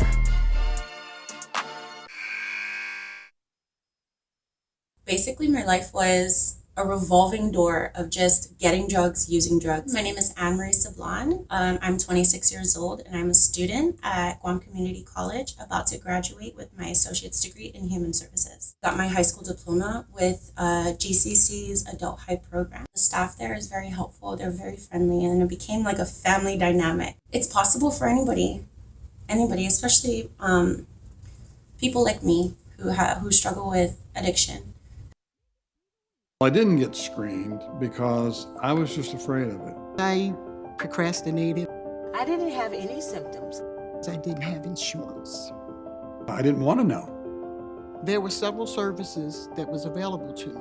I got a mammogram. Colonoscopy. I know in my heart that early detection saved my life. And I just tell people all the time, please go get screened.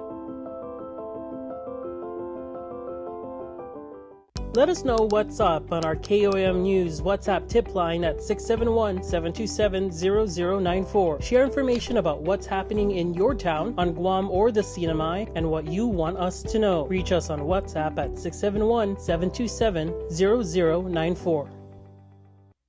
KUAM Communications continues our perpetuation of our Chamorro culture, language, and heritage, with features available to our listening and viewing audience, including streaming of Chamorro music 24 hours per day on Isla Digital Radio on KUAM.com and the KUAM News app. Chamorro News Update, weekdays on The Link and the KUAM News YouTube channel. Conversations about life in our Chamorro language podcast, Cuentos Tapoco, with Kin Conception. Seasonal specials, shows, and other features highlighting the beauty of our language, culture, and history. It's a new era of our continued commitment to our Chamorro heritage. Isla, watch, listen, stream.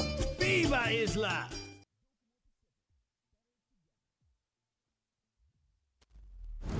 Chris and Sabrina with The Link. Here on Breeze 93.9 FM.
baby. We don't have to be long. Take it slow. Oh Lord, we'll take it real slow. So come on over here, place your hand in mine. Dry up all your tears, it'll be just fine. Sip away your worries with this glass of wine. It'll be alright tonight. Sip away some wine. Sip away some wine.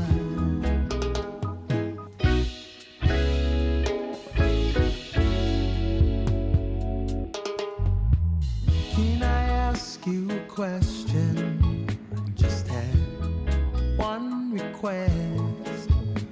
So will you lay by my side, right on the shoreline? With the stars in the sky, we'll sip away on some wine. Said, will you lay by my side, right on the shoreline? With the stars in the sky, we'll sip away on some wine. Then come on over here, place your hand in mine. Dry up all your tears, it'll be just fine. Sip away your worries with this glass of wine. It'll be alright tonight. Sip away some wine. Sip away some wine.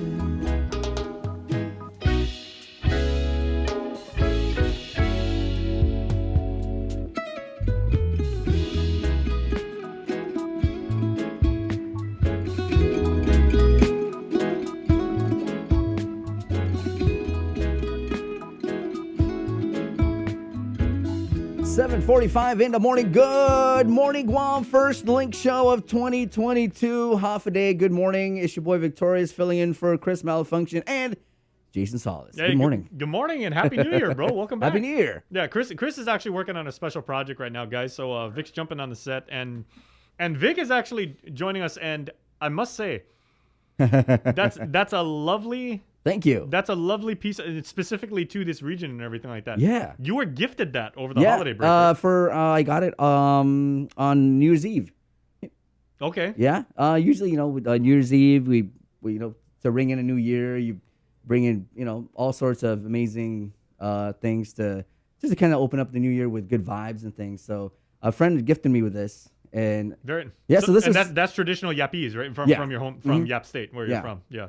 And that's really interesting because I'm looking at it right now. Now, typically like on Guam where we would make like a floral like necklace or like a Hawaiian lei and everything. Right. They'd use the whole flower and string them together. That's really interesting because they're using individual petals. Yeah. Flowing in a particular direction. That's really beautiful. So I don't know what I know this for sure is plumeria. Yeah. And then the red, I think it is the red plumeria. So it's all plumeria. And it the white alternates and the red, too, and that's really cool. Mm-hmm.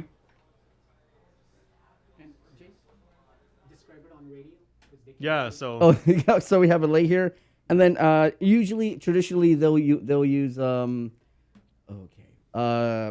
in this case they use plastic to kind of all recycle this and that, so it's pretty cool. And is there obviously there's some sort of cultural significance behind it, but is it like it's a blessing, I'm sure. Yeah. Like something like that, just is a symbol of friendship, of love, Yep. of good luck, prosperity, and pretty much all good vibes all around. okay. So you just do that, and and I do know that when I went to Hawaii like the last time, and this was like a long time ago, right? When I actually stayed in Honolulu for a few days, my friend's mom, she went up to me and she was like, she's got a bunch of leis just like on tap, right? Because I came over to her house and she was like, oh, aloha, welcome to Honolulu, and she actually told me, she's like, okay, you can't take this off. At the very least for the entire first day and first night, like you're there, no matter where you go to Ala Moana Mall, you go to the club, you go out to eat and everything, you wear it. And I was like, and because I'm a moron, I was like, wait, won't that identify me as like a tourist? And they're like, no, it's good luck, and it's basically like you're infusing the spirit of that part of the world like in you and everything like that. So is there some sort of like similar thing? I think it's similar. It's the same thing. Like walking into a whole new year, 2022, we always think that like put on leis and put on like dress well as we head into the new year. So I think it's always it's that same mentality where like put a lei on, dress with your newest clothing that you bought at Macy's or something, as you walk into 2022. So. Now, one thing I want to know: how heavy is that? Because I mean, it It's looks pretty light. Here, you can check it out. Oh no, I can just see it. And for those of you listening on the radio, Vic's got this wonderful traditional Yappies. Do we call it like a necklace or like It's a lei. It's a lei. Yeah, it's okay, a lei, yeah. we can call it a lei. Okay, Yeah. that wouldn't be disrespectful. Okay, it's a lei, and it's got these alternating white and red individual flower petals from the plumeria, and then underneath is this beautiful, almost like a mane of leaves. Are those leaves or blades of grass? I think this is what is this? And even yeah. Okay. Well, turn that inside out if you can again. No, just how you were, because like you said that inside part is So the inside part is plastic. yeah, The- but it's even holding it's it together. even Yeah. woven, Mhm. and you can see the pattern right there. Yeah, and then they have I want to call it urn. I'm just kidding. I'm just not gonna say anything. But yes, it's leaves, and then you Everything have. about I know that, for though- sure it's all plumeria. You have the red plumeria, and then you have the white and yellow one. Yeah, but everything about that is just like it's so beautiful, and it's not at all random and everything like that. So, how long do you think it would take somebody to actually put one of those together? According to my friend, it only took like an hour. Really? Or less than an hour. Wow. Yeah. Well, like our friend. But speaking of our friends, Muñeca de Oro, she Oh joins- yeah. Oh, she makes. Yeah, very she good she marmars, makes yeah. like but she would even show us that she would use like she would tie and connect it to her big toe, and that's how Mhm. she would create the tension that would keep the lei together. Yeah. yeah the floral lei. Again, let's call it. I'm always wondering, is like lei specifically Hawaiian, but or Polynesian, but that would create the tension, and it would Mhm. keep everything like really really tight. But at the same time, it's not super heavy. It's not restrictive or constrictive. Right. Uh-huh. Yeah, that is beautiful, man. I think I've never made one, but I think people who make leis are so patient and creative Mhm. when they try to put these together. You talk about maniac, you're trying to, as you make the lei, like you're just putting that tension on it, trying to make sure that everything is in pattern, everything is. So I think people who make leis are just amazing and talented. Okay, so we got it. We got a comment right here. Jason was saying raffle it off to the next caller. Aw. LOL. Okay, now that's the other thing. When you're gifted one of these, Mhm. you probably should not you don't want to do the Yeah. Christmas thing and re-gift this and everything like that. That's disrespectful. Yeah, so the friend that gave it to me. And I know Jason was just joking and everything, but no, we wish we had Jason. We I know. We wish we had a lot to give away. If we had these and everything like that, we would totally like raffle these off, or we'd even do like giveaways. But yeah. And shout out to people who make it. There's so many people on Guam, and you can look them up on Instagram. They have Instagram pages. There are a lot of people who make leis on Guam, and I think they're always busy, especially during these seasons, New Year's, graduation. Oh, these guys are making money in graduation. Oh yeah. So That's where I've seen those. Okay. Yeah. Yeah, graduation. So definitely, look up on Instagram. There's so many people who make these, and and these are like your normal people just out there just making leis. And so Now hit 'em again, up. in the Yappies culture, is this something that you can just give for, just to brighten somebody's day, Yeah. or to welcome a stranger, or is Exactly. it like, or is it basically like for really really big Oh events? no, like if no. you- oh. Yeah, so it's just it's if you're having a bad day and somebody just gives you this, it's really them telling you like, hey, here's a lei, put it on, hopefully gets a smile on your face and And it means different things, obviously, because Yeah. you could say like, it's a pick me up. It's also Pretty much. Mhm. It's also like good luck. You can Mhm. ward off, like the bad spirits, or just or delivers just like good friends vibes. gifting friends like, hey, here's Yeah. here's something to put on to make you look brighten up your day and just walk around with an amazing lei Right. on. and Okay. it's Next question. beautiful. When were you gifted that? Oh, I got this on Friday night, New Year's Eve. Okay, so you've had it for maybe 3+ days right now and everything. It still looks great. I just because usually if you want to try to The preserve flowers it, are not wilting. They're not like losing their color or like anything like that. Wow, that's good. so you just spray it with water and then just put it in the aircon. So that way it's I guess it's hydrating. I guess. Pro tips from Vic. But yeah, I know it's amazing. I thought I would it'll lose color and start to wilt, but Okay, yeah. So Jason Duenas, if we can get some more of these and everything like that, we'll give them away. And Jason, For real. you'll be the first one we give one of these to, because These are beautiful. Do you know anybody on Guam who actually makes these? Because you said, Oh, people, yeah. people I make know. bank off these for. Oh, I know a couple people who make them. Oh yeah. Yeah. You want to give like shout outs, or can you recall like their names right off the top of your head, or any Instagram handles, or? I have a couple. Okay, and Elizabeth Aggie right now is Aw. in comments saying, and Elizabeth Aggie, she of course joined us from Eva Beach, Hawaii, but she goes, I lived in Yap for 5 years. Oh, I learned a lot nice. of crafts from the Yappies kids.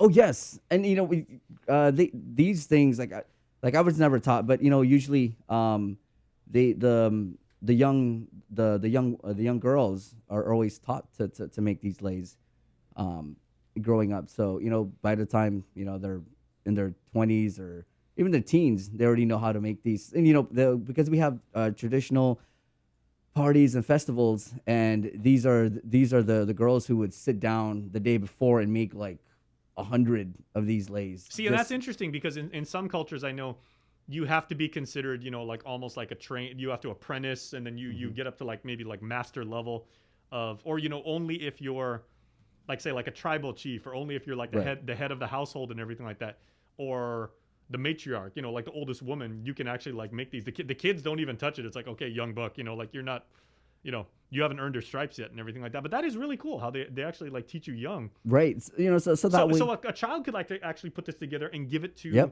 say, grandma, I made this for you, or Pretty much. That's cool. Yeah. This isn't like like when you're making like traditional like Japanese food. Was it like was it fugu? Is Like that the puffer fish, right, sir? Yeah. because you have to have You go through like 15 years of intense training before you can even do that. I mean, granted, because the thing is like deadly. You cook it wrong, you're gonna kill your guests. But no, that's amazing that you can actually make that as a young person. Yeah. And they start them young, and they make them do like because this is the honestly, if you ask me, this is the most the level 10 of leis, because you have your level 1 where it's just like regular string flowers together, and then you went level 2, level 3. But when you get older and then you get to learn how to make these, and there are more complicated ones than this. They add more flowers, like 8 layers of flowers and leaves, and to make it puffier and bigger. I think I've seen one of those in graduation. I've also seen people wearing multiple ones of like 4 or 5 deep. So you've got this whole stack of flowers. And I think it's very amazing because it's not only in Yap, but across this a whole region, from Palau all the way to the Marshalls. They have their own ways of making leis, and of course Marshalls, they have their specific unique way of doing it. In Palau they have their own way. Even in Saipan too. In Saipan they come with their marmar, and they always go. And the all marmar's out. typically on the head. The head, yeah. It's a headdress, yeah. So it's amazing to see that it's we definitely use the environment and the beautiful flowers that's around us every day. Very cool. Yeah, Liz also says, like grass skirts made from the banana leaves. Have you guys ever actually worn a grass skirt? I never have. I've seen them made. I've actually helped my auntie make them, or when I was in Chamorro class when I was a little kid, we learned how to make them. I've never actually had one on. I would think they would be pretty comfortable. It would probably. What is the the name's escaping me right now in Samoan culture? What is the wrap? Ooh, it's It's right on the tip of my tongue. Link fam, please help me out. I should know more about Pacific culture like this. Yeah, but our friends from Samoa, they make those, and I've had one of those, and they're unbelievably comfortable. I mean, you just wear that around your house. It's a good day. You hang out watching football. Yes. Okay. I just saw somebody did a TikTok because I follow a lot of. Oh, okay. It's Chuck Atta, former. He's up at the airport, former civil defense administrator. The lava. Thank you. How did I not know the lava? Thank you, brother. Thank you, Chuck. Happy New Year to you and the family too. I remember. Okay, one of the funniest jokes I've ever told and I completely didn't plan it this way, in my career doing sportscasting for KUM. We were calling a football game when Chuck was still playing. Chuck, by the way, Simon Sanchez High School graduate, hell of a football player. I mean, he's the nicest guy you're ever going to meet, total gentleman and everything like that. But he was a beast as a football player when he used to play for like the Hells Angels. And I remember he went after our former sports director, went over there and completely laid out former Senator Brant McCready. and like sacked him and everything. And I was calling the game and I go, oh, and that's a civil defense administrator, Chuck Atta, laying him out. And there was nothing civil about the defense that Chuck Atta is laying today. I did completely off the cuff, and I was proud of myself for that one. Chuck, I don't know if you ever heard for that. the books. Nothing civil about that defense. But yeah, no, Chuck's a good. How did I not know Lava? Lavas, there's, yeah. Yeah, I had some friends and they were like, hey, try this and everything. This is, we want to share like part of our culture with you. And I was like, is it okay? Am I worthy? Am I not going to be like disrespectful? And that's always been the thing about me too, because several of my aunties are, cultural practitioners, and they kind of like instilled in me, you can appreciate what other Pacific Island cultures do, but you can't just assume that you can, right. Unless you are invited, unless you are, unless you are a guest or something like that. And that's like the wonderful thing is that throughout the Pacific, we always have this universal idea of respect. Oh, yeah, and you feel it all across. And you go to, and it's always when we were in Hawaii or in the States, and you see a group of islanders together, and they come together. During the podcast, and I would talk to all these amazing Micronesians out in the States, and they always say like, yeah, we'd be at a park, and you'll know if it's a Pacific Islander community.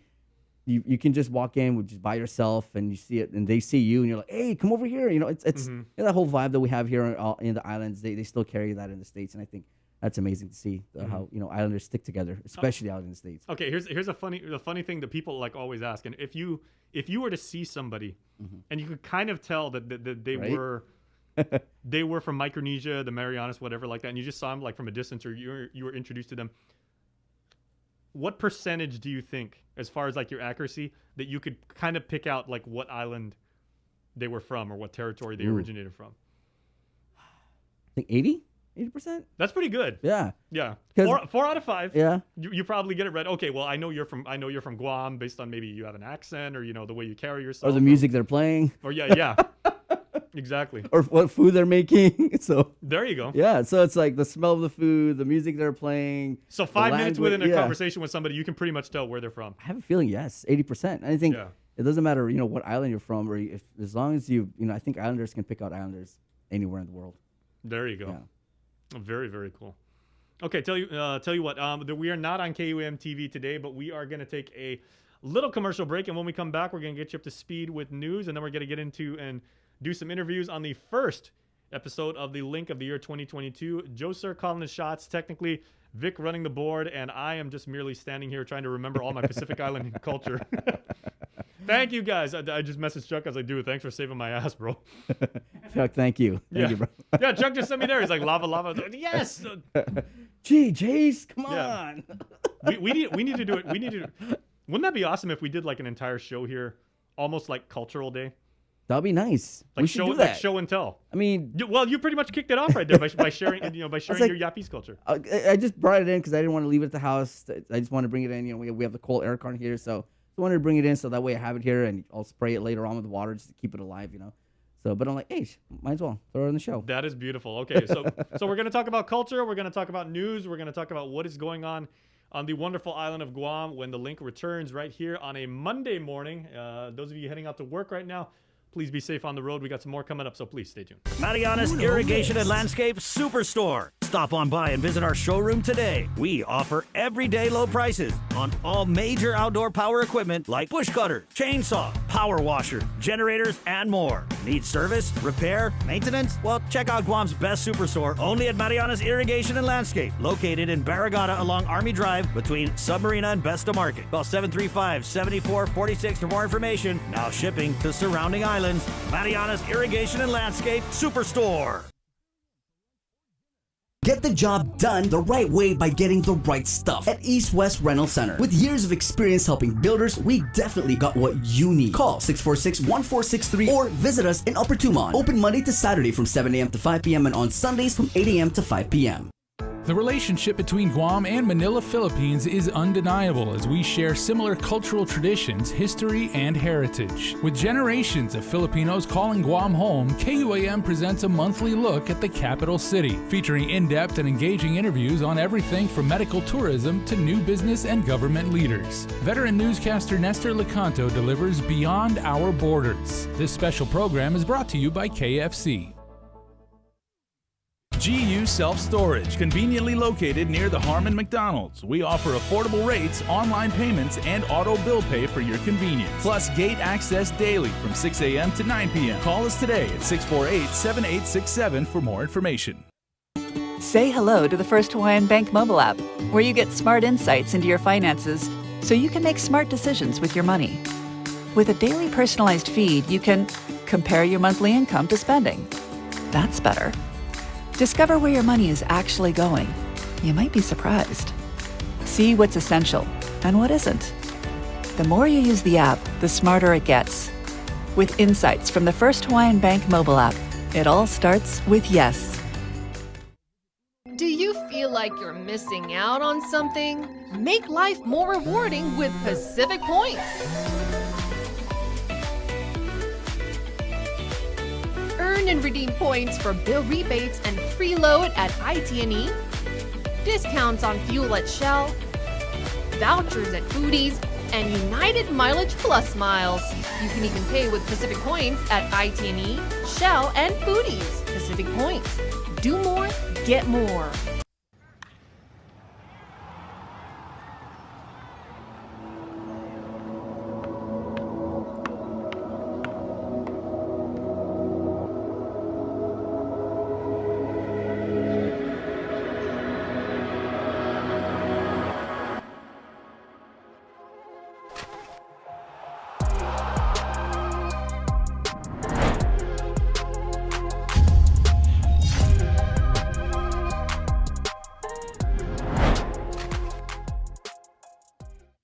Attention basketball fans, the wait is over.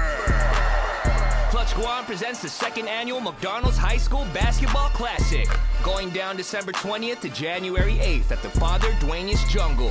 Make sure you come through to watch some high school boys and girls varsity division action. You do not want to miss out.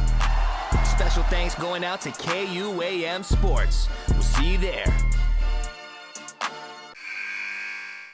Basically, my life was a revolving door of just getting drugs, using drugs. My name is Anne-Marie Sablan. I'm 26 years old and I'm a student at Guam Community College, about to graduate with my associate's degree in human services. Got my high school diploma with GCC's Adult High program. The staff there is very helpful. They're very friendly, and it became like a family dynamic. It's possible for anybody, especially people like me who struggle with addiction.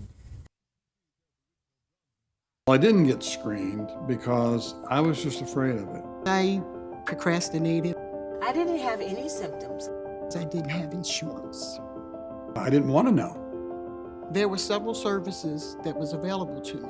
I got a mammogram. Colonoscopy.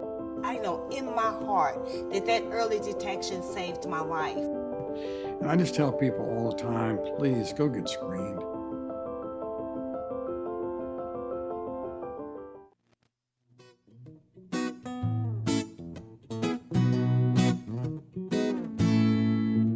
When I'm down, deeper than the trench under my feet, feeling the drift of uncertainty, catching the glimpse of fear. But if you only watch the reef, indeed you'll sink deep. And though the tide's pulling me deeper on the downside, I'm keeping my head up on the bright side, where the waves fold right my board that I hold. And oh, don't get caught by the waves instead. Just catch the surf.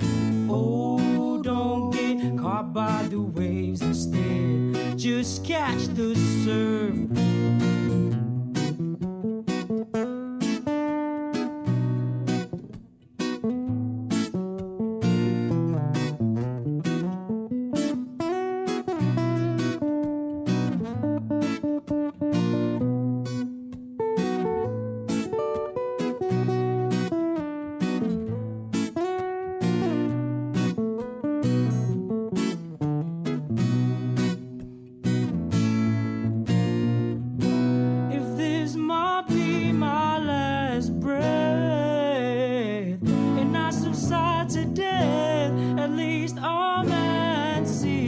I belong. Whoa.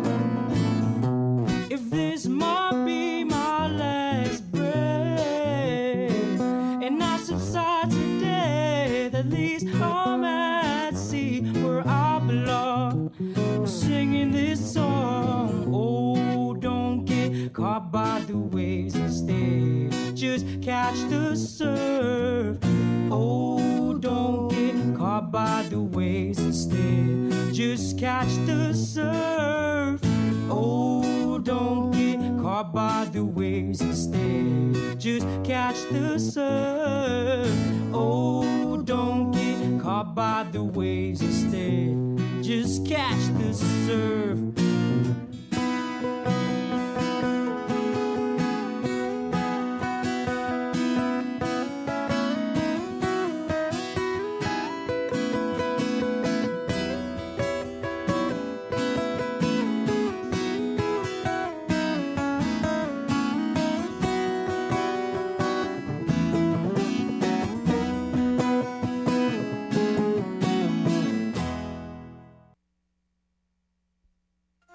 Link up with Chris and Sabrina at 637-0094 on Breeze 93.9 FM.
back to the link, and thank you, Link Fam, all of you guys in the comments that putting in the comments that Lava Lava is the traditional Samoan wrap. Very, very comfortable.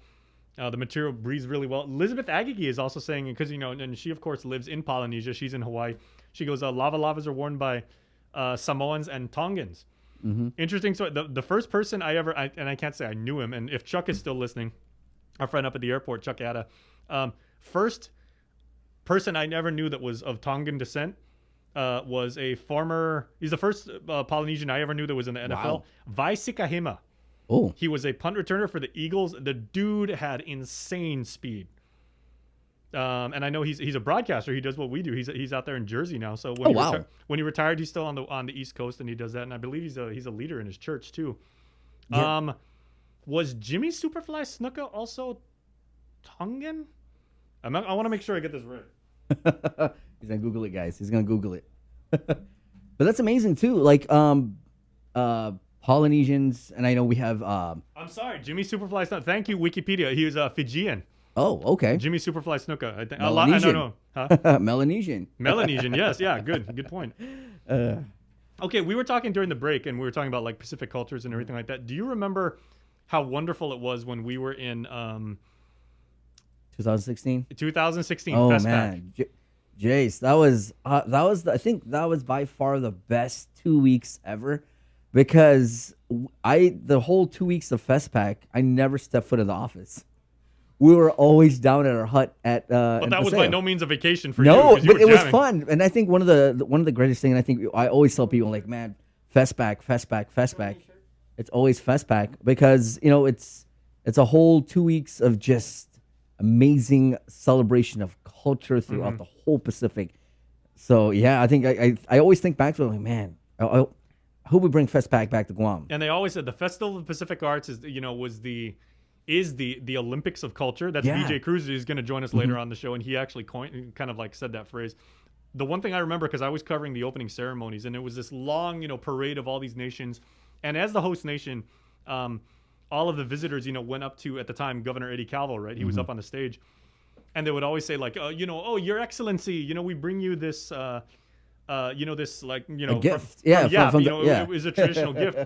When Samoa came up, they're like, Your Excellency, we present you this canned tuna that is only and is with a distinct, unbelievable flavor only Samoa. in Samoa. And then these big dudes, I was like, oh, okay, that's cool. They brought them too. They brought out like 20 cases of this stuff. They went over there, and you could see on Governor Calvo's face, he was blown away, and he was like, wow, this is amazing. That's awesome. I remember I saw it in a documentary, and I never knew, Samoa owned their own tuna factory. The cannery, yeah. The cannery. And I'm like, yeah. oh, I did not know that. And they got worldwide distribution. Yep, and they do. They are globally respected, for the amazing job that they do with the cannery. Yeah. That'd be awesome to have something like that here in Guam or in Micronesia. Yeah. Because we have like, come on, we have fish. So that'll be awesome that'll be something good to bring into the economy too, to help the economy out. And of course, FestPack was supposed to have been held in 2020 in Hawaii, in Honolulu, but of course, like coronavirus had other plans, and that's been set back. I'm not sure if they just said we'll have it at a later time, also in Hawaii, or they're just like they're going to reschedule or something like that. But yeah, that was an amazing time. I met so many incredible people, right, from all across, and that feeling though, you're walking through Chamorro Village, and you're just. Now you're walking through Chamorro Village, and okay, yes, I see, Yappies, Chamorro, Palawan, but then it was a different feeling. You're walking and you're meeting the people from all across the Pacific. And just learning their language. And I think one of the things that I always do, like I always stop somebody and be like, hey, how do you say hi, or how do you say this in your language? So that way when I pass somebody, I can use that to greet them, and I was like, and so I learned so much during that 2 weeks that I've never learned in my whole life. And it wasn't about show off, or it's this big competition, right. And our island's bigger than your islands, or whatever. I mean, there was just such a feeling of like harmony. Oh yeah. And I remember Carlito, like one of our photographers, was going around, like he went out that one night to like go check out a bar, and because he's a video guy, had his gear with him, and he said the contingent from Rapa Nui Oh The man. one that like all the men and women let's fell in face love it. with. I think the They whole just showed 2 up weeks- at one of the bar. Oh, they did. Yeah, and so yeah, and you know the house band was playing. I forgot. Was it? It might have been John Dank show or something like that. Probably, yeah. But then they went there and they're like, "Hey, you guys are from Rapa Nui," and then they were like, and then the drummer was like, "All right," and they started playing something, and they did like a traditional, like dance, and the place went crazy. And Carl just broke out his camera. He recorded it. It was amazing. And I think that the vibe that whole 2 weeks was just you walk into a bar, a store, and these guys are just out there, and you just greet them, and Yeah. it was an amazing. The dancing was experience. incredible too, like the Palauan contingent, like that traditional dance that the women do, and like their unbelievable harmonies. And again, going back to Samoa again, I believe they call it like the mosquito slap dance.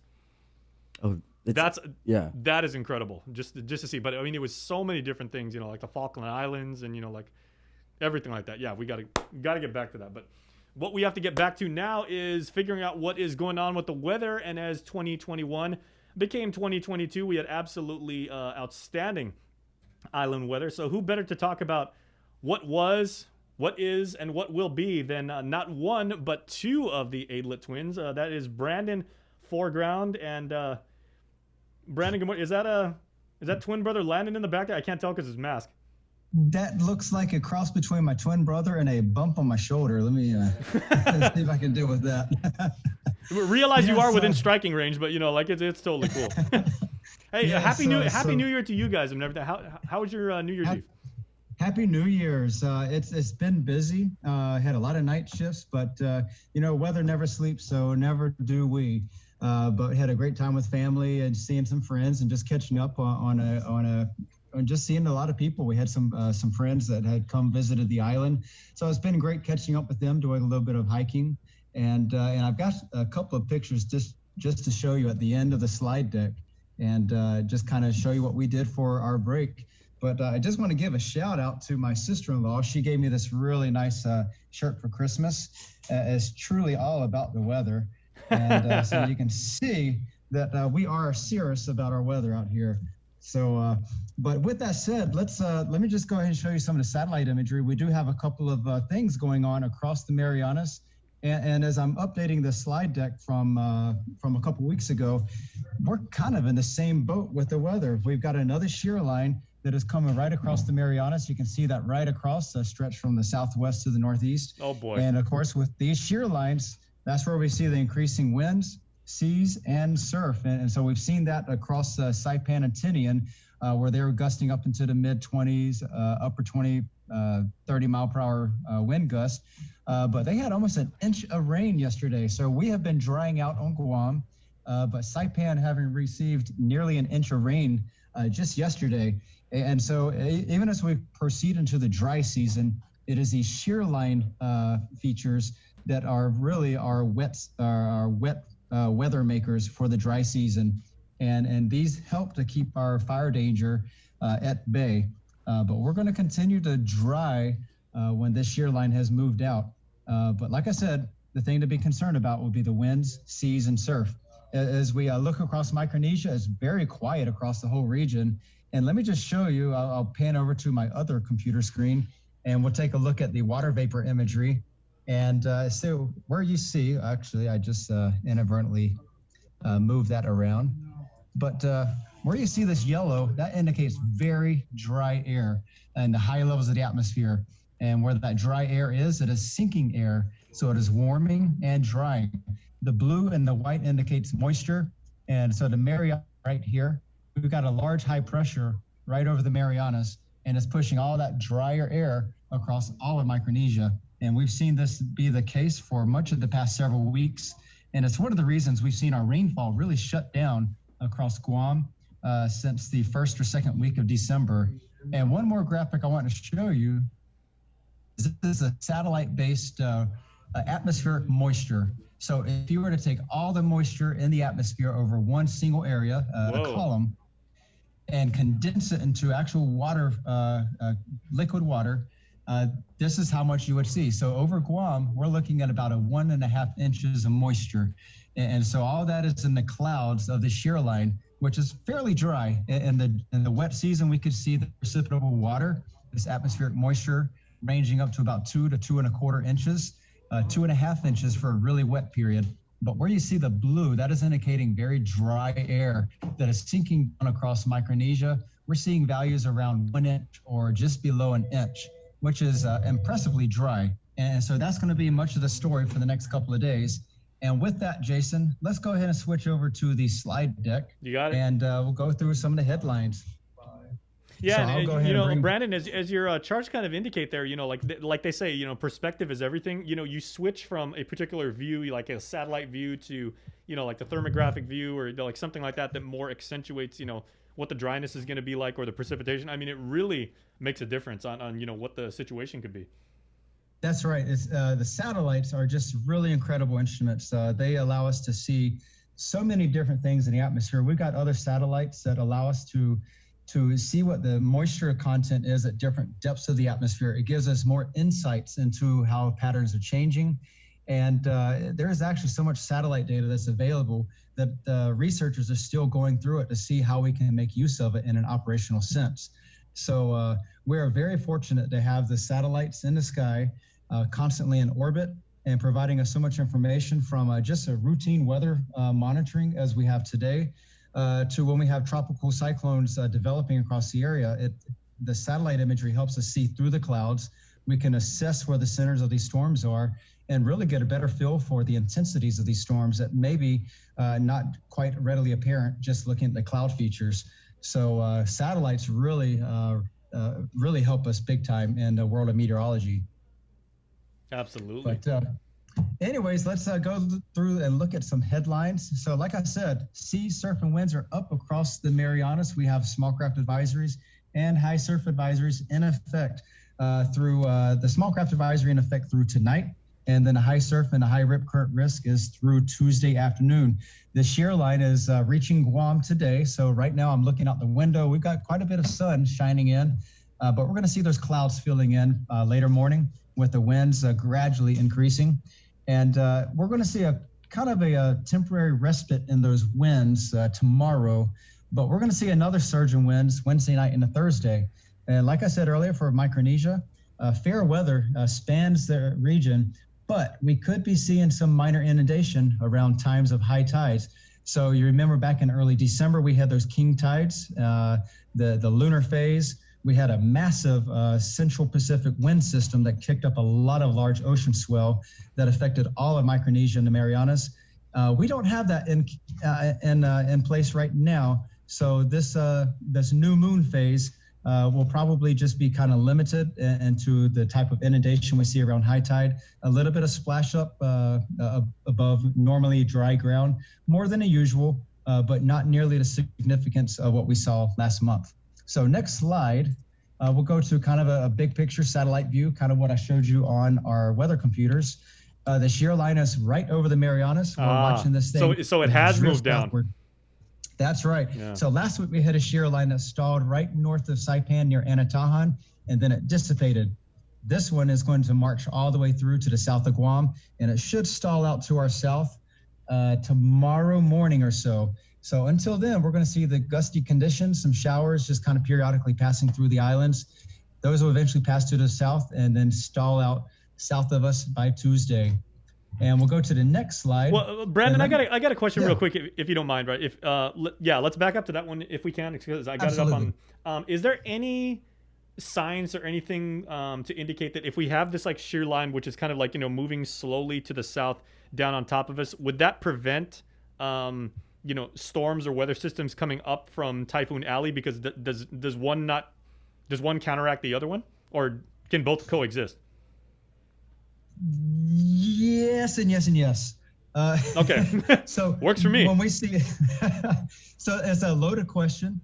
Now, when we have these really strong trade winds in place, it is very difficult to get tropical cyclones to develop. You need a nice disturbance that will fester for several days. So a disturbance consisting of heavy showers, thunderstorms that just kind of lingers in the same area for several days. That will start to get a little bit of rotation.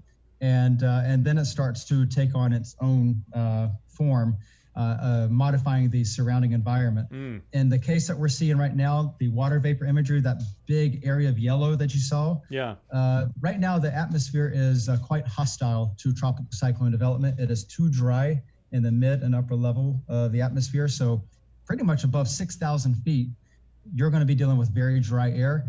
And for tropical cyclones to develop, we want to see deep layers of moisture. We want to see a lot of convection, showers and thunderstorms persisting. And then we start seeing some bends in the wind field. Now you see down here in the lower left corner in the southwest, south of Palau and Yap, there is this trough indicated. That means there's some type of counterclockwise curvature in the wind field. This is typical for December into January and for the next couple of months of the dry season, where the winds go from the northeast to the southwest and then kind of curve down into the southern hemisphere. And so we're heading into the more active tropical cyclone period for the southern hemisphere. And we've been watching a couple of storm systems develop well south of the equator. So this is quite typical. But like a couple weeks ago, we did see a tropical cyclone try to kick off near Palau and Yap. And so that actually did develop and moved off into the Philippines.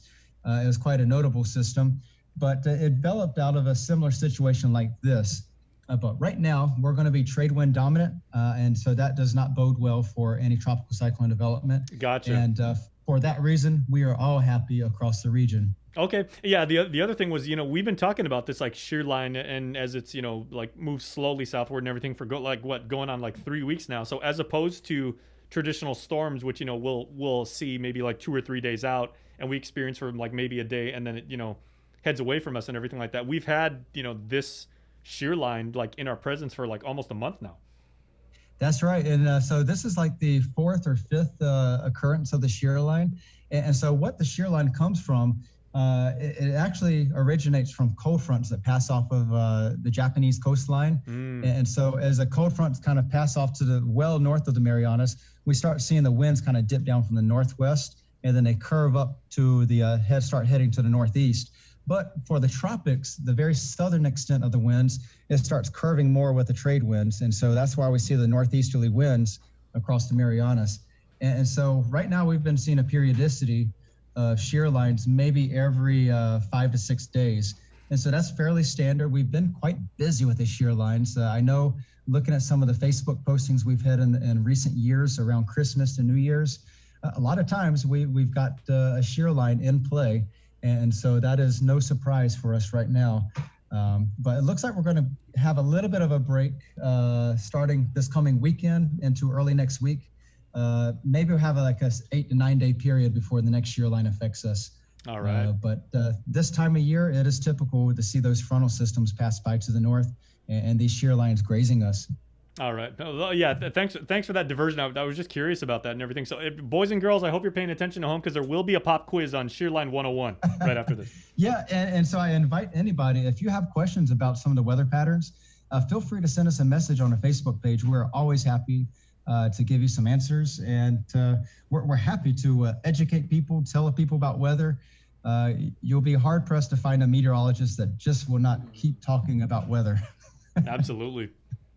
But let's go to the next page. And so I'm going to show you the Ipan buoy. This is just off of Jeff's Pirates Cove area. It's tucked away on the eastern side of Guam, just off of Ipan Telefofo. So this buoy is only exposed to the easterly swell. So where you see these kind of hot colors, the yellow, orange, red, that means there's a pretty good swell energy coming from that direction, and the southeast and the northeast. But we do have a significant northerly swell that right now the Ipan buoy will never see based on its location.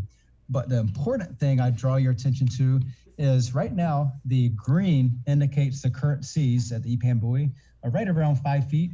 The model data is suggesting a little bit smaller, lower seas, but there are a couple of known biases and weaknesses in the models, especially that close to Guam, that it kind of underdoes the sea conditions. But look at this upward trend from Monday, Tuesday, Wednesday. We're going to see that surf on the north and east sides of the Marianas start picking up as that next wind surge comes across the Marianas. And we'll go to the next page. And so, like I said, we do have a high risk of rip currents. Rip currents are always found across Guam's reefs and all the reefs of all the tropical islands, actually. And basically, as the large waves crash on the reefs, that water piles up on the reef and it has to eventually drain back out to the ocean. Where does that water drain? It drains through the deeper cuts in the reef. And so Tumon Bay, for example, there's a big cut behind the Dusatani Hyatt area. So the currents always go out into the ocean back there. And if you're swimming in the water anywhere from between Ipao Beach, Matapang Beach, you're going to note a pretty strong current blowing toward that end of Tumon. And so that flows out of the water. A rip current is very easy to get out of. You can escape it, but you have to keep your wits about you. The first thing, when you start panicking due to some type of water-related incident, you've pretty much guaranteed you're going to lose the battle when you're panicking. It's like what they say about being in quicksand, right? The smartest thing you can do is just to stay calm. That's right. So we like to remind everybody, if you get caught in a rip current, try to get out of it. And the best way to get out is to swim either side. Do not swim against the current. You will lose that battle. The currents can be very strong, very fast, but they are very narrow. So once you have swum to the side, you will get out of that current pretty quickly. At that point, you better hope you had the buddy system in the water because there's going to be some choppy seas out there. And I've seen people get cut up very bad trying to ride the surf to get back out of the waves. So always swim with a buddy, have people on shore, have their eyes on you all the time. Even if you're swimming on a beach with lifeguards, if there's a lot of people on that beach and in the water swimming, you can't always guarantee the lifeguard's eyes are going to be right on you every moment. So always be smart when you're on the water. Right now, we are hearing that Retidian Beach is also closed, so the wildlife refuge up there. They're noting the very strong currents, so they have closed the beach for a little while. So if you have any plans to go to Retidian, definitely call ahead, check in and see if the beach is open. But when they have strong currents, they have strong currents. But we'll go ahead and move forward. How's the week look for the next several days? We're going to see those showers picking up across Guam. We've seen those showers across the CNMI. They're going to drop southward today. We're going to see drier weather returning by Tuesday and Tuesday night, but the winds are going to pick up Wednesday and Wednesday night with showers kind of lifting back over Guam and Rota. So the shear line for Tuesday stalls just to our south, and then the models are showing some kind of a bend in that shear line lifting back up northward. Could be grazing us Wednesday and Thursday, giving us those extra showers. Combined seas, they are going to be choppy. We're looking at 8 to 10 foot seas through tonight. They subside about a foot tomorrow, so we could be dropping that small craft advisory, but that is just a very minimal drop in sea conditions. But they're going to come back up for Wednesday and the rest of the week. We're looking at a northeast and a north swell. Definitely nothing trivial. You'll note those winds, 20 to 25 knots on the open waters. That's going to lead to some very choppy sea conditions. So they're not going to be the most pleasant to be out on a boat unless you've got a very large boat. But expect those conditions to rapidly change as you head from the lee side of the islands into the more windward sides. If you're heading north or south from Guam, once you get to the Rota Channel or south of the lagoon near Cocos area, is going to be some rapidly changing conditions. And I'm just glad somebody ever said, like, you know, the leeward side of Guam. I've only ever heard that like used about like Oahu, but yeah, Guam does have its own kind of like more or less, right? Like a windward side and leeward side, right, Brandon? That's right. So windward being on the east side, whichever side is directly getting hit by the winds, and then the other side is the leeward side. There you go. I want to do a quick brush up on the conditions across all of the Western Pacific. Kind of what the difference between now and back in early December was with the king tide cycle. So looking at the satellite-based sea height anomalies, we're still looking at about a 6 to 12 inch higher than normal seas across the far western Micronesia. This is largely attributable to the La Nina conditions we've seen for the past couple of years. So all the strong trade winds blowing from the eastern Pacific to the western Pacific, it tends to build up the water a little bit across the western Pacific. And so we've seen that upward bulge in sea heights. So that's one of the factors leading to higher sea conditions. But one thing to note is the conditions have subsided a little bit. So this is a Kapinga Marangi tide gauge. They're about 1 degree north latitude, south of Pohnpei. And so what I draw your attention to is this green line. Back in the early December, we were seeing the observed water levels exceeding the forecast tides by about 20 inches, almost 2 feet. So there was a couple of things at play. One was that bulge in the sea surface heights due to La Nina, but more significantly was a massive swell event that was across all of the Central Pacific that brought large northeast long period swell that really built that water up on the reefs and in the lagoons of the atolls. And so that's what led to the substantial inundation. However, this new moon cycle, early January, we're seeing that difference between the tide forecast and the actual measured water levels is much smaller. So we're only seeing a difference of about 6 inches. So we could still see some inundation, but certainly not to the extent of a month back. How about the Opera Harbor tide gauge? We're also seeing about a 2-inch differential where water levels are about 2 inches higher than the predicted tides. So that's a lot better than what we saw early December, where we're looking at 8 to 12 inches, I believe. And then just to close out, I want to show you, this was, my wife likes to go see the sunrise on the 1st of January every year. So this year we pulled ourselves out of our house very early, and we hiked up to the top of the crosses, Mount Lam Lam, Jumalong Manglo. I know there are several pronunciations, so please forgive me, but it's up at the crosses. There was quite a good crowd that morning. It was quite cool and very foggy up there. We had some light showers early in the morning, and so we're up there in the kind of blustery 20-mile-per-hour winds. It was a little bit cold for Guam, but the sun finally broke through the fog. The clouds lifted, and so that's my son Liam and my wife Shirley. So we had a good hike that morning, and very cool. And the fact that there is fog under certain conditions on certain places on Guam is kind of itself like a pretty cool thing to do with weather. Like if you drive through Maiti and you look up towards like Agana Heights up in the mountains and everything like that, certain times in the day you'll see there's a little bit of fog, a little bit of the clouds will be like a little bit low, but it's really cool to see because you just don't see it that often. Yeah, that's right. It's sometimes I'll be driving around after some heavy showers and you see it over Nimitz Hill, but definitely across the southern mountains. It is so beautiful early in the morning when it's cooler. And so with that, I just want to kind of encourage everybody that's listening to get 2022 off to the right foot. We know COVID is still at large all across the world.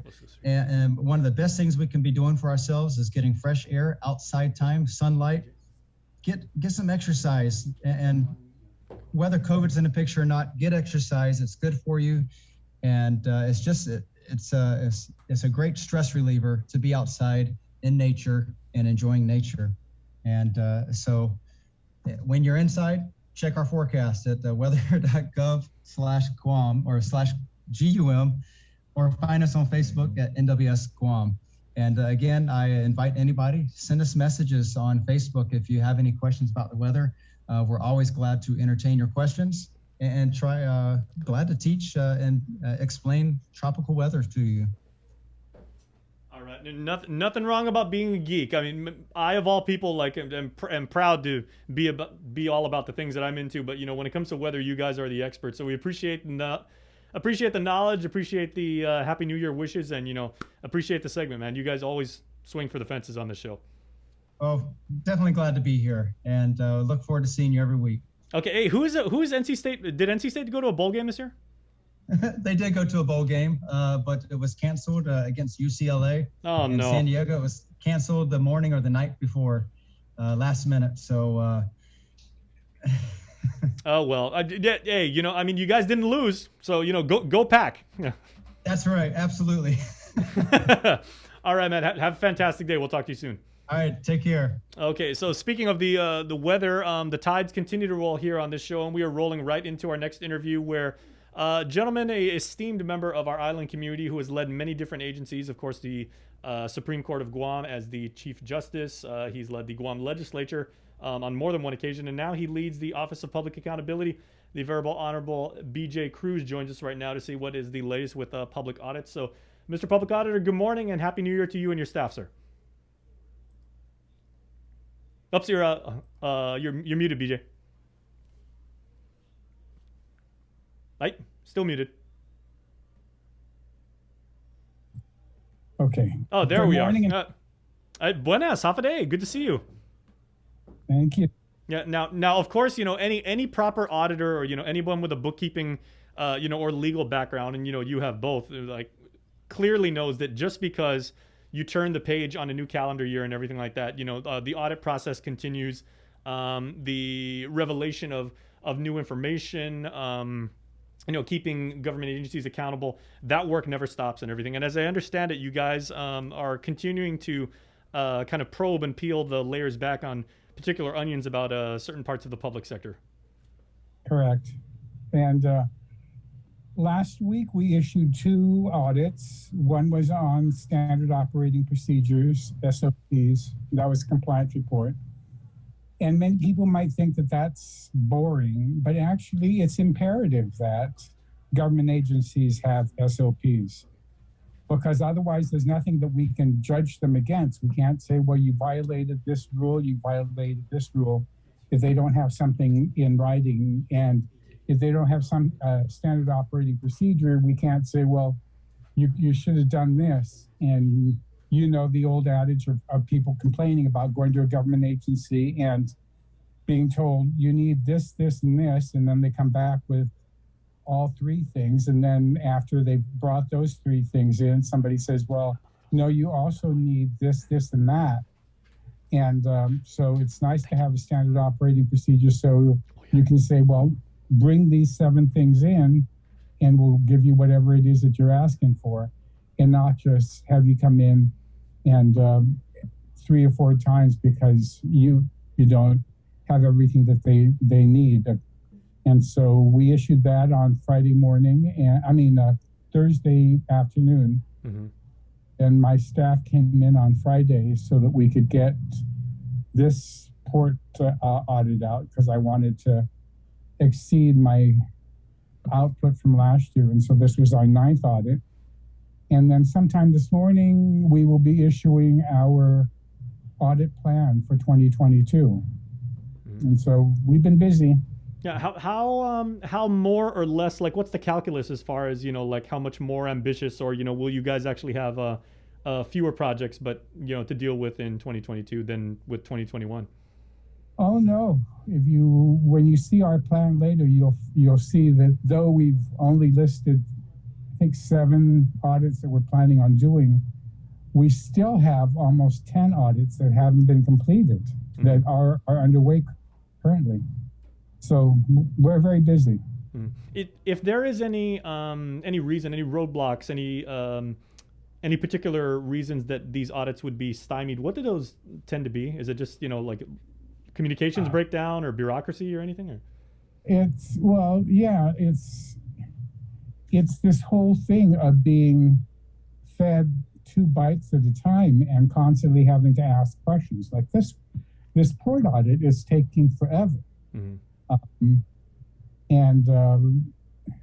It's because every time we see some documents we want to find, we make a request for verification. My auditors insist on due diligence, and so they demand that the port provide us with documents to prove whatever it is that they said they were going to do. And when they can't do it, we have this audit that comes out that, as you can see, it for an executive summary, it's 8 pages. And the reason for that is because there were so many findings that we made in this audit that it took 8 pages just for the executive summary, mm-hmm. and another about 40 pages to explain everything of what the shortcomings were and the deficiencies that we found and the findings that we made.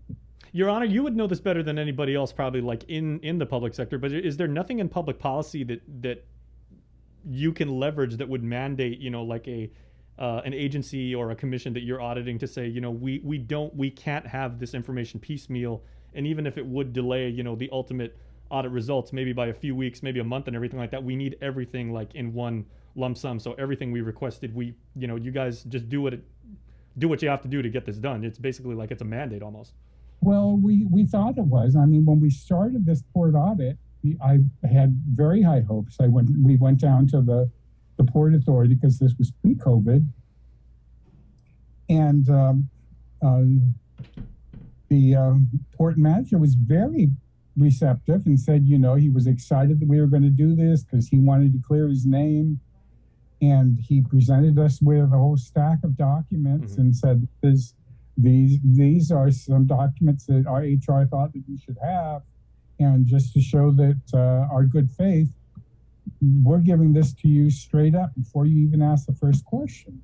Well, unfortunately, that is as thick as the documentation they provided us.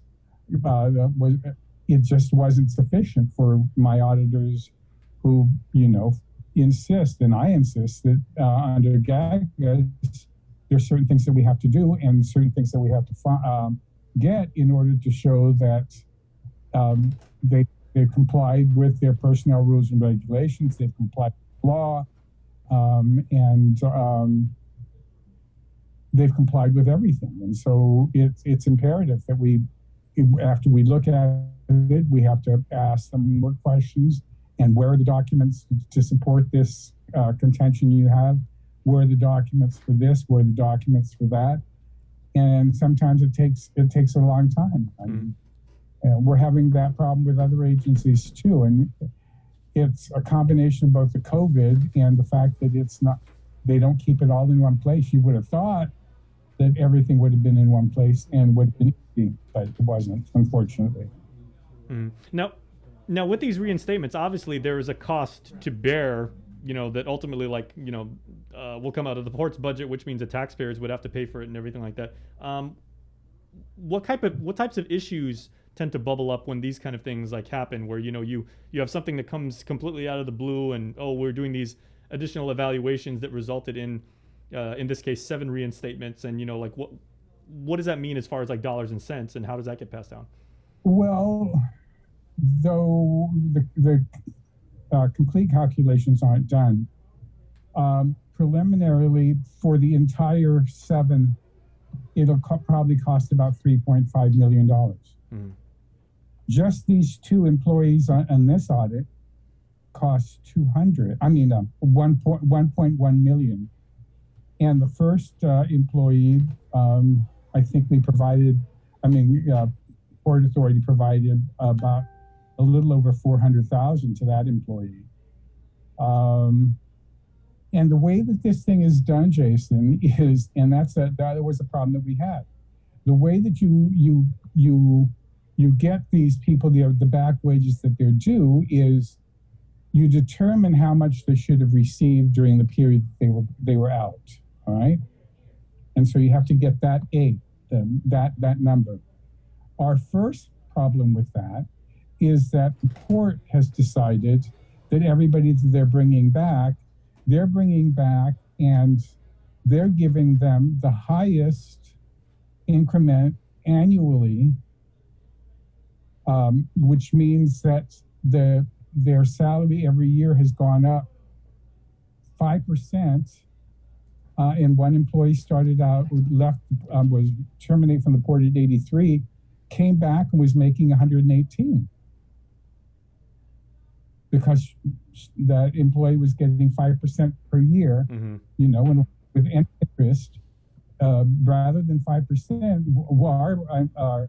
Our auditors insist that it should be at 2% increase, because their personnel rules and regulations state that you get 2% for marginal, 3% for satisfactory, and then 4% for highly something or other, and then 5% for outstanding. And they're giving everybody. So it is a grading scale.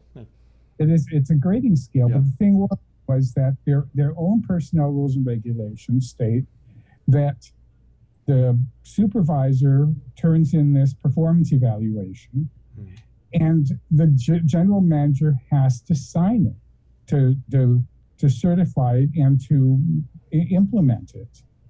And the problem at the port, I don't know what was happening during that whole period, but for some reason, a lot of these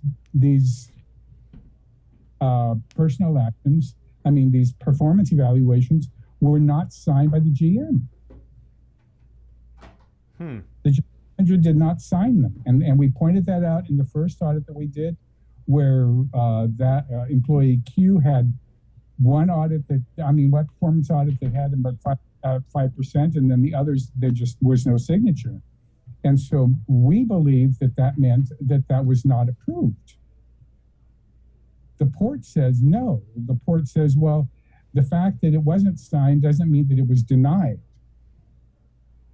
And it can't be withheld. Well, your own port rules and regulations state that in order to activate that, there has to be a signature by the general manager.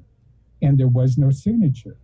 And this time we found that in one of the employees, in her settlement agreement, she even demanded back wages from before she was terminated for an increment that wasn't given to the employee during that 2011-2012.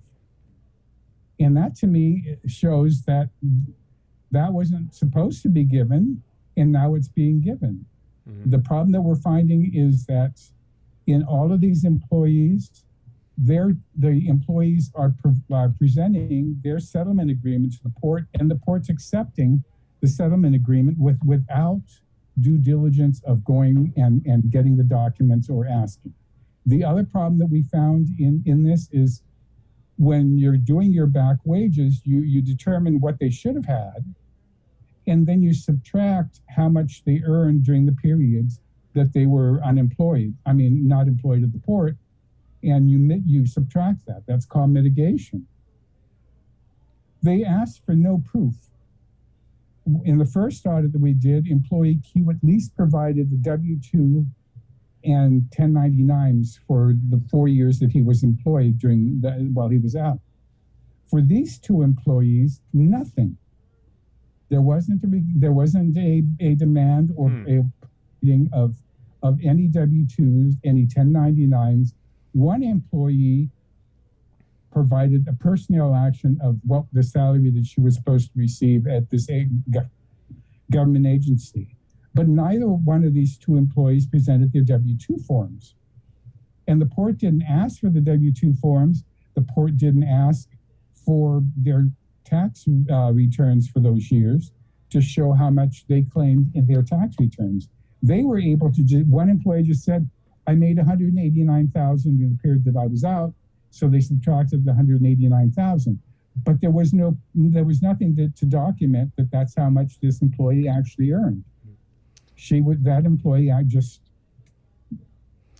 asserted that was the amount that was made during the 7 years of unemployment. Right. Now, Your Honor, if I may, I know in your previous job, like as a policymaker, you would probably, call a exhaustive oversight and really try and get, to the bottom of this and really drill into it. But in your current role as our public auditor, is this as far as your office has gone with the probe into this and everything? And I guess it's, kind of foregone conclusion, but have you received any word officially, as far as a response from the Port Authority about this issue?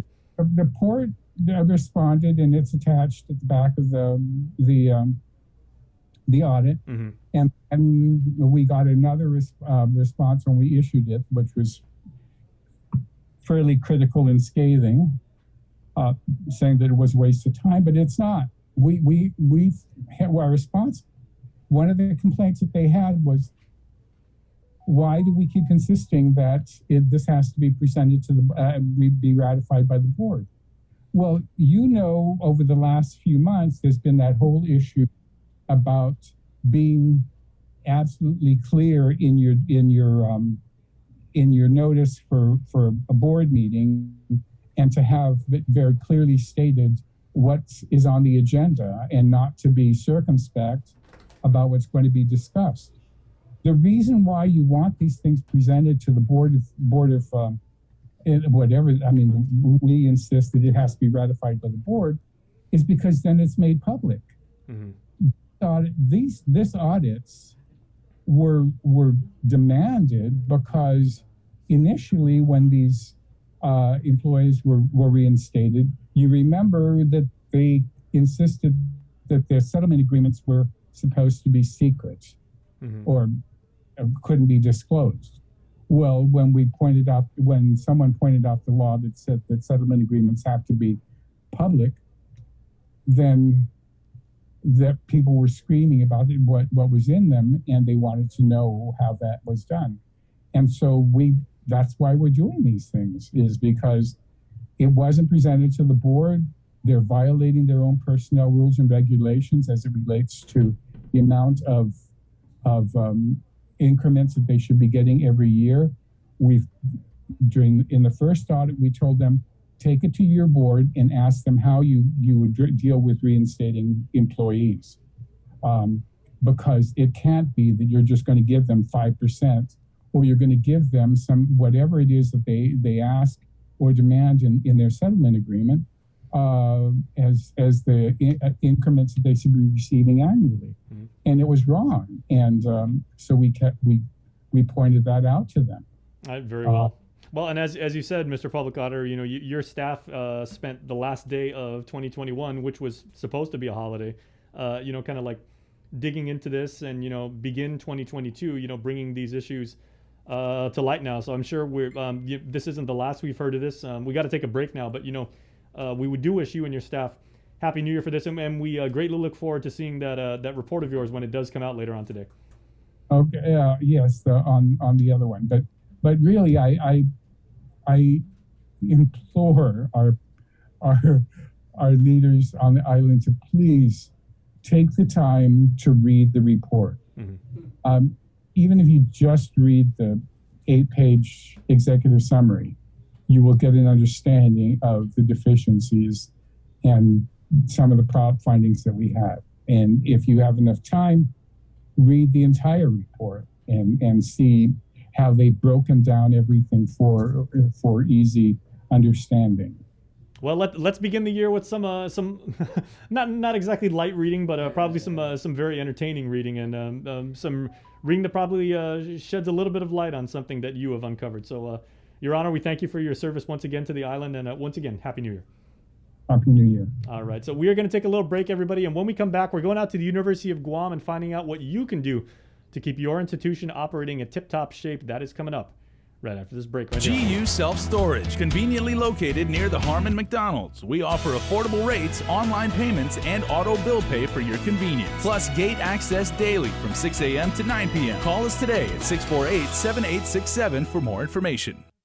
The relationship between Guam and Manila, Philippines is undeniable as we share similar cultural traditions, history, and heritage. With generations of Filipinos calling Guam home, KUAM presents a monthly look at the capital city, featuring in-depth and engaging interviews on everything from medical tourism to new business and government leaders. Veteran newscaster Nestor Lecanto delivers Beyond Our Borders. This special program is brought to you by KFC.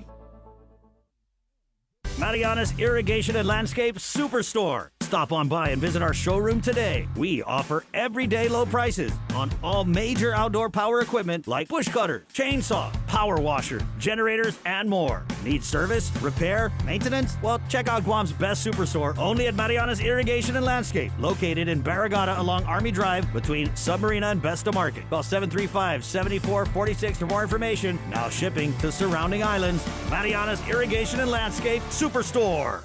Get the job done the right way by getting the right stuff at East West Rental Center. With years of experience helping builders, we definitely got what you need. Call 646-1463 or visit us in Upper Tumon. Open Monday to Saturday from 7 a.m. to 5 p.m. and on Sundays from 8 a.m. to 5 p.m. Do you feel like you're missing out on something? Make life more rewarding with Pacific Points.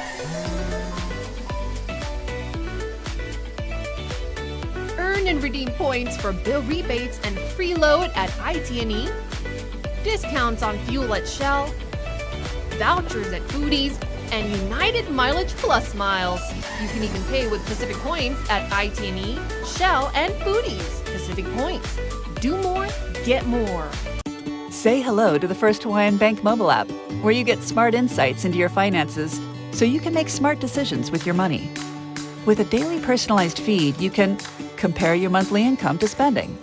That's better. Discover where your money is actually going. You might be surprised. See what's essential and what isn't. The more you use the app, the smarter it gets. with insights from the First Hawaiian Bank mobile app. It all starts with yes. Attention basketball fans, the wait is over. Clutch Guam presents the second annual McDonald's High School Basketball Classic, going down December 20th to January 8th at the Father Duenas Jungle. Make sure you come through to watch some high school boys and girls varsity division action. You do not want to miss out. Special thanks going out to KUAM Sports. We'll see you there. KUAM's multi-platform morning show, The Link, just got a little more delicious with Feed Me Fridays. Chris, Sabrina, Jason, and the rest of the morning crew will take some time off each Friday to talk, taste, and tempt you with all the latest and greatest food and drinks on Guam. Old faves, new hits, and everything else we can put in our bellies. It's Feed Me Fridays on The Link. Brought to you by King's Restaurants, Ruby Tuesday Guam, and Devondale. Real milk from free grazing cows. Take in the panoramic beauty of our island each Sunday on the KUM News Instagram with Scenic Sundays. Scroll through the natural beauty of the island on display. Scenic Sundays on the KUM News Instagram is brought to you by Addis Trust and Investment, Location, Service, Trust, and Haagen-Dazs Shops Guam, where every day is made extraordinary. Let us know what's up on our KOM News WhatsApp tip line at 671-727-0094. Share information about what's happening in your town on Guam or the CNMI and what you want us to know. Reach us on WhatsApp at 671-727-0094.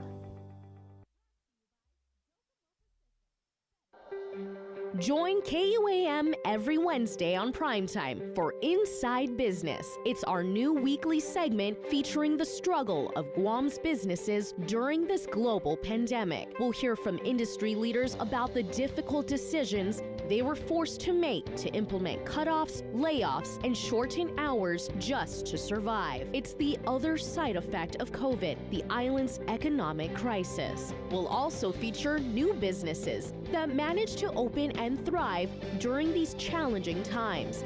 It's Inside Business every Wednesday on KUAM News Primetime.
All right, welcome everybody to The Link, rolling around on these streets of Guam on a beautiful and I would say a little bit overcast Monday, first Monday of the year. Happy New Year to you and your family. If you're watching football on a Sunday and you're in the States and everything like that, we wish you The best. You guys can have your snow. Sorry, I'll take the sunshine 365 days out of the year. But one place that is wonderful and is always a fantastic place to catch the sunset is over at the University of Guam campus in Manila. You go out there to like the Marine Bio College. You go out there to like, like the Marine Lab and everything like that. You're right on the bay. You see some of the most gorgeous sunsets there. And it is one of the many reasons why we as alumni, I'm proudly class of 1996 from UOG, why we have to give back to our university to make sure that our beloved alma mater continues to do what it does and continue to move ever forward. And Jira Bautista is joining us right now. She is in the endowment office. And Jira, Happy New Year to you and your team over there. Happy New Year. All right. And I know you're yourself a proud Raiders fan, and you actually share an office, as I understand, with a 49ers fan, so that must work well. Yes, it's fun. I can't wait till Super Bowl. A little bit of a clash, perhaps. Yes. But there is no clash and there is no conflict in the fact that, that UOG has given those of us who went there so much, and it is our responsibility for us to give back to it. So if you wouldn't mind, kind of like tell us about some of the recent progress with the endowment office and what we can do to help out our university. Thanks, Jason. Well, first I just wanted to make a little correction. So my name is pronounced Jira with a long I. It's okay. I missed that in the pre-interview.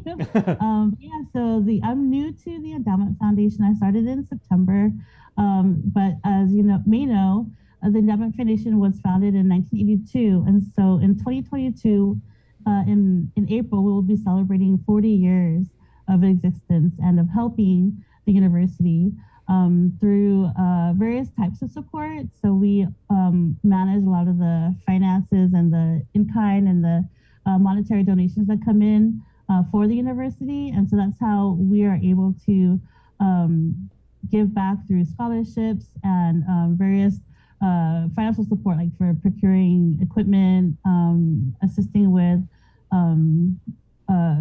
professors and lecturers who come in from off island, and then a lot of the school's events. So there's a lot of ways. It's going to be too long for me to list, but we definitely are great partners, and we try to support them, especially the students, and especially during this time of COVID where so many restrictions have occurred. So in any way we are able to raise awareness of the needs, raise funds, we do that. And we just ended our G is for Giving campaign, which is our annual campaign. I love that virtual background, by the way. That is so cool. Yes. Yeah. So a lot of the things that we've learned through the COVID experience is to really showcase some of the things that we do and be creative. But yeah, so just meeting with people, partnering up, letting people know what we're about, what we do, and how we help the students in the university. And the one thing that I've always appreciated and loved, I mean, it's a challenge of running a university is, a lot of people just think, okay, their main revenue source is just tuition and everything like that. But you're constantly putting up new and more capable, more advanced, buildings and facilities. The athletic program has been completely overhauled and in very positive ways. There's a Hall of Fame for UOG athletics right now. Now there's an engineering school. I try and tell young business majors, because that's what I majored in. I was like, man, you guys don't realize how good you guys have it at the Leon Guerrero building over there. Like, I had the B building, if you remember that, like way back. And I'm not throwing shade on them by any means. I'm like, you guys have every single opportunity to learn as much as possible, to collaborate with other people, who are going to go on and be leaders on Guam, and to be as successful as possible. And, all you guys got to do is go to class and put in the work and do it and everything. But when you reach, Manamco level like I am, and you're an alumni and everything, you want to see that tradition and the legacy continue and everything. So what can someone like me do? Well, you can check out our website at give.uog.edu to see how we do give and what our campaigns are. And learn more about what kind of scholarships are available, because there are quite a few, and they may be specific to the type of education the student's getting or the type of interest a person has. Like you said, you were business majors, so business people, business-minded people, entrepreneurs out there may want to support students who are in that program. So there's a scholarship specifically for those students. And then, of course, the School of Business and Public Administration, they have funds through us, and we support them through various ways throughout the year. So I think you're right. Back in our day, a lot of schools were up and coming, a lot of programs were up and coming. Some may be in existence now, some may not be, and there may be a lot of new ones that are available for students. And so lots of growth and development has been created over the years. Right now, they're building the repository of like cultural, how do you call it, things that they find are specific to the Chamorro culture, the Marianas culture. So that's exciting. It's almost done. We pass it every day. It's right across the street, right at the corner where the entrance to the school is. And so, I mean, just physically, you can see the growth that's happening. I know my husband, when we talked about, he's from Guam, but he was at the school when the accreditation was being threatened. And so I think from then, that was just the 90s, late 90s, and to now where the school is actually rated really high among the Western universities on the mainland. And so to just be part of the school, part of that growth, it's really amazing. It's something that those students who are looking forward to going to school there or are currently there can actually be proud of, that they go to an institution on this island where culture and family and history is really important. That only adds to the value of the quality education they're getting at the university. And that's exactly right. Also, like Janae Uggan, who I know is your office mate, and you guys don't agree on football, but what you guys do agree on is the fact that you've also got an esports program who is being run by Art Kent St. Nicholas. There are this myriad of ways that you can actually go to college and use the God-given gifts that you have in you. You may be an expert chemist, or you may be like a math geek, or you may feel the call to serve in the military and everything, and you could be the next great officer in the military. You can be a video game enthusiast, and you can actually go out and make a positive contribution to Guam in all of these different ways that you can do that. But by the same token, Jaira. I can't believe I mispronounced that at the beginning. My apologies. You spelled wrong. Yeah, at the at UOG, it's never been, and when you go there as a freshman, they say, just because you go to UOG, you're part of a special community, but you are not to act like, like a snob, or you're not like elite or anything like that. So we always give back, and we contribute. And you're right, you just don't have to be an alumni if you would like to contribute, because you said there's like a lot of private companies here that realize the benefit of the new engineering school. And so they say, we realize that it's a heck of a lot cheaper, and you have engineers who are highly qualified and have local sensibility who are going to go right into our workforce and do great things. You have teachers here that are going to, they know the tendencies of the local students, so they're going to go right in and give kids a quality education and everything like that. So, even if you don't have a direct connection to UOG, maybe as a student and everything like that, you can still contribute, and you can still make Guam great by helping out. Oh yeah, definitely. And yeah, even if you didn't go to school, you're right. The students that come from out of UOG will end up being in the workforce in the community. And so there's a lot of, our director says it's a ripple effect. It really is, because as small as Guam is, we'll run into somebody who graduated from UOG, and knowing that the kind of school they went to, the kind of experience they had at UOG will definitely be a positive impact in their interactions every day with the partners, between business relationships and the growth and development of the community as a whole. So yeah, I think it's a blessing to be part of this school, to be supportive of their endeavors. So just if people don't know, the Endowment Foundation actually is a separate 501c3 nonprofit. We do, of course, work with the university, and we're like this, we're like work well together. But in case people are wondering and are not really well informed about our organization as a whole, we are a separate entity, but definitely we work in collaboration with them and support them. So when people do contribute and donate to the University of Guam Endowment Foundation, they will be receiving thank you letters and tax related documentation from the Endowment Foundation, aside from UOG. So that's the one thing that a lot of people should probably realize. It's a great tax write-off, tax season right around the corner and everything like that. But, it's something you can feel good about. You're making a positive contribution. And, it looks good on the tax forms. Oh yeah. Yeah, sure, we shouldn't cover that up and everything like that. It's a great way to get your taxes in order.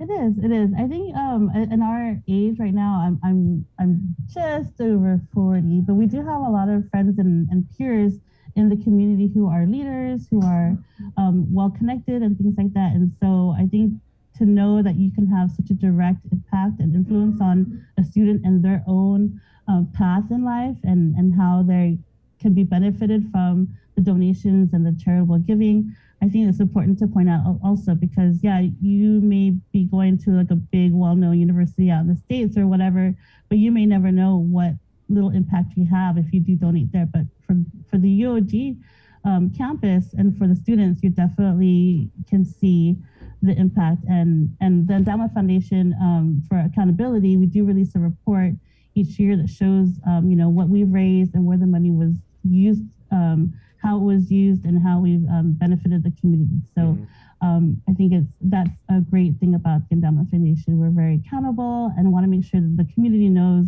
what we're doing, and we're very, we're reachable. We're here, we're on the campus, and we're open to, comments and visitors and the like. So absolutely. You cut $100 check to the University of Guam, everybody like that, and then you see those nurses who were really busting their butts over it, at GMH and really taking care of people that need care from COVID and everything like that. You made that happen. Yeah, exactly. Yes. Every little bit counts. Okay, so it is the first show of the new year and everything like that. And before we let you go, is there anything you'd like to say to wrap up? No, just to want to wish everybody a very happy, a blessed, prosperous new year. We can all make it great, collectively and in our own little way. I wish everybody be safe. If you have any questions, we are located at Dean Circle, house number 10. You can't miss us. We have a wonderful, beautiful mural on our building.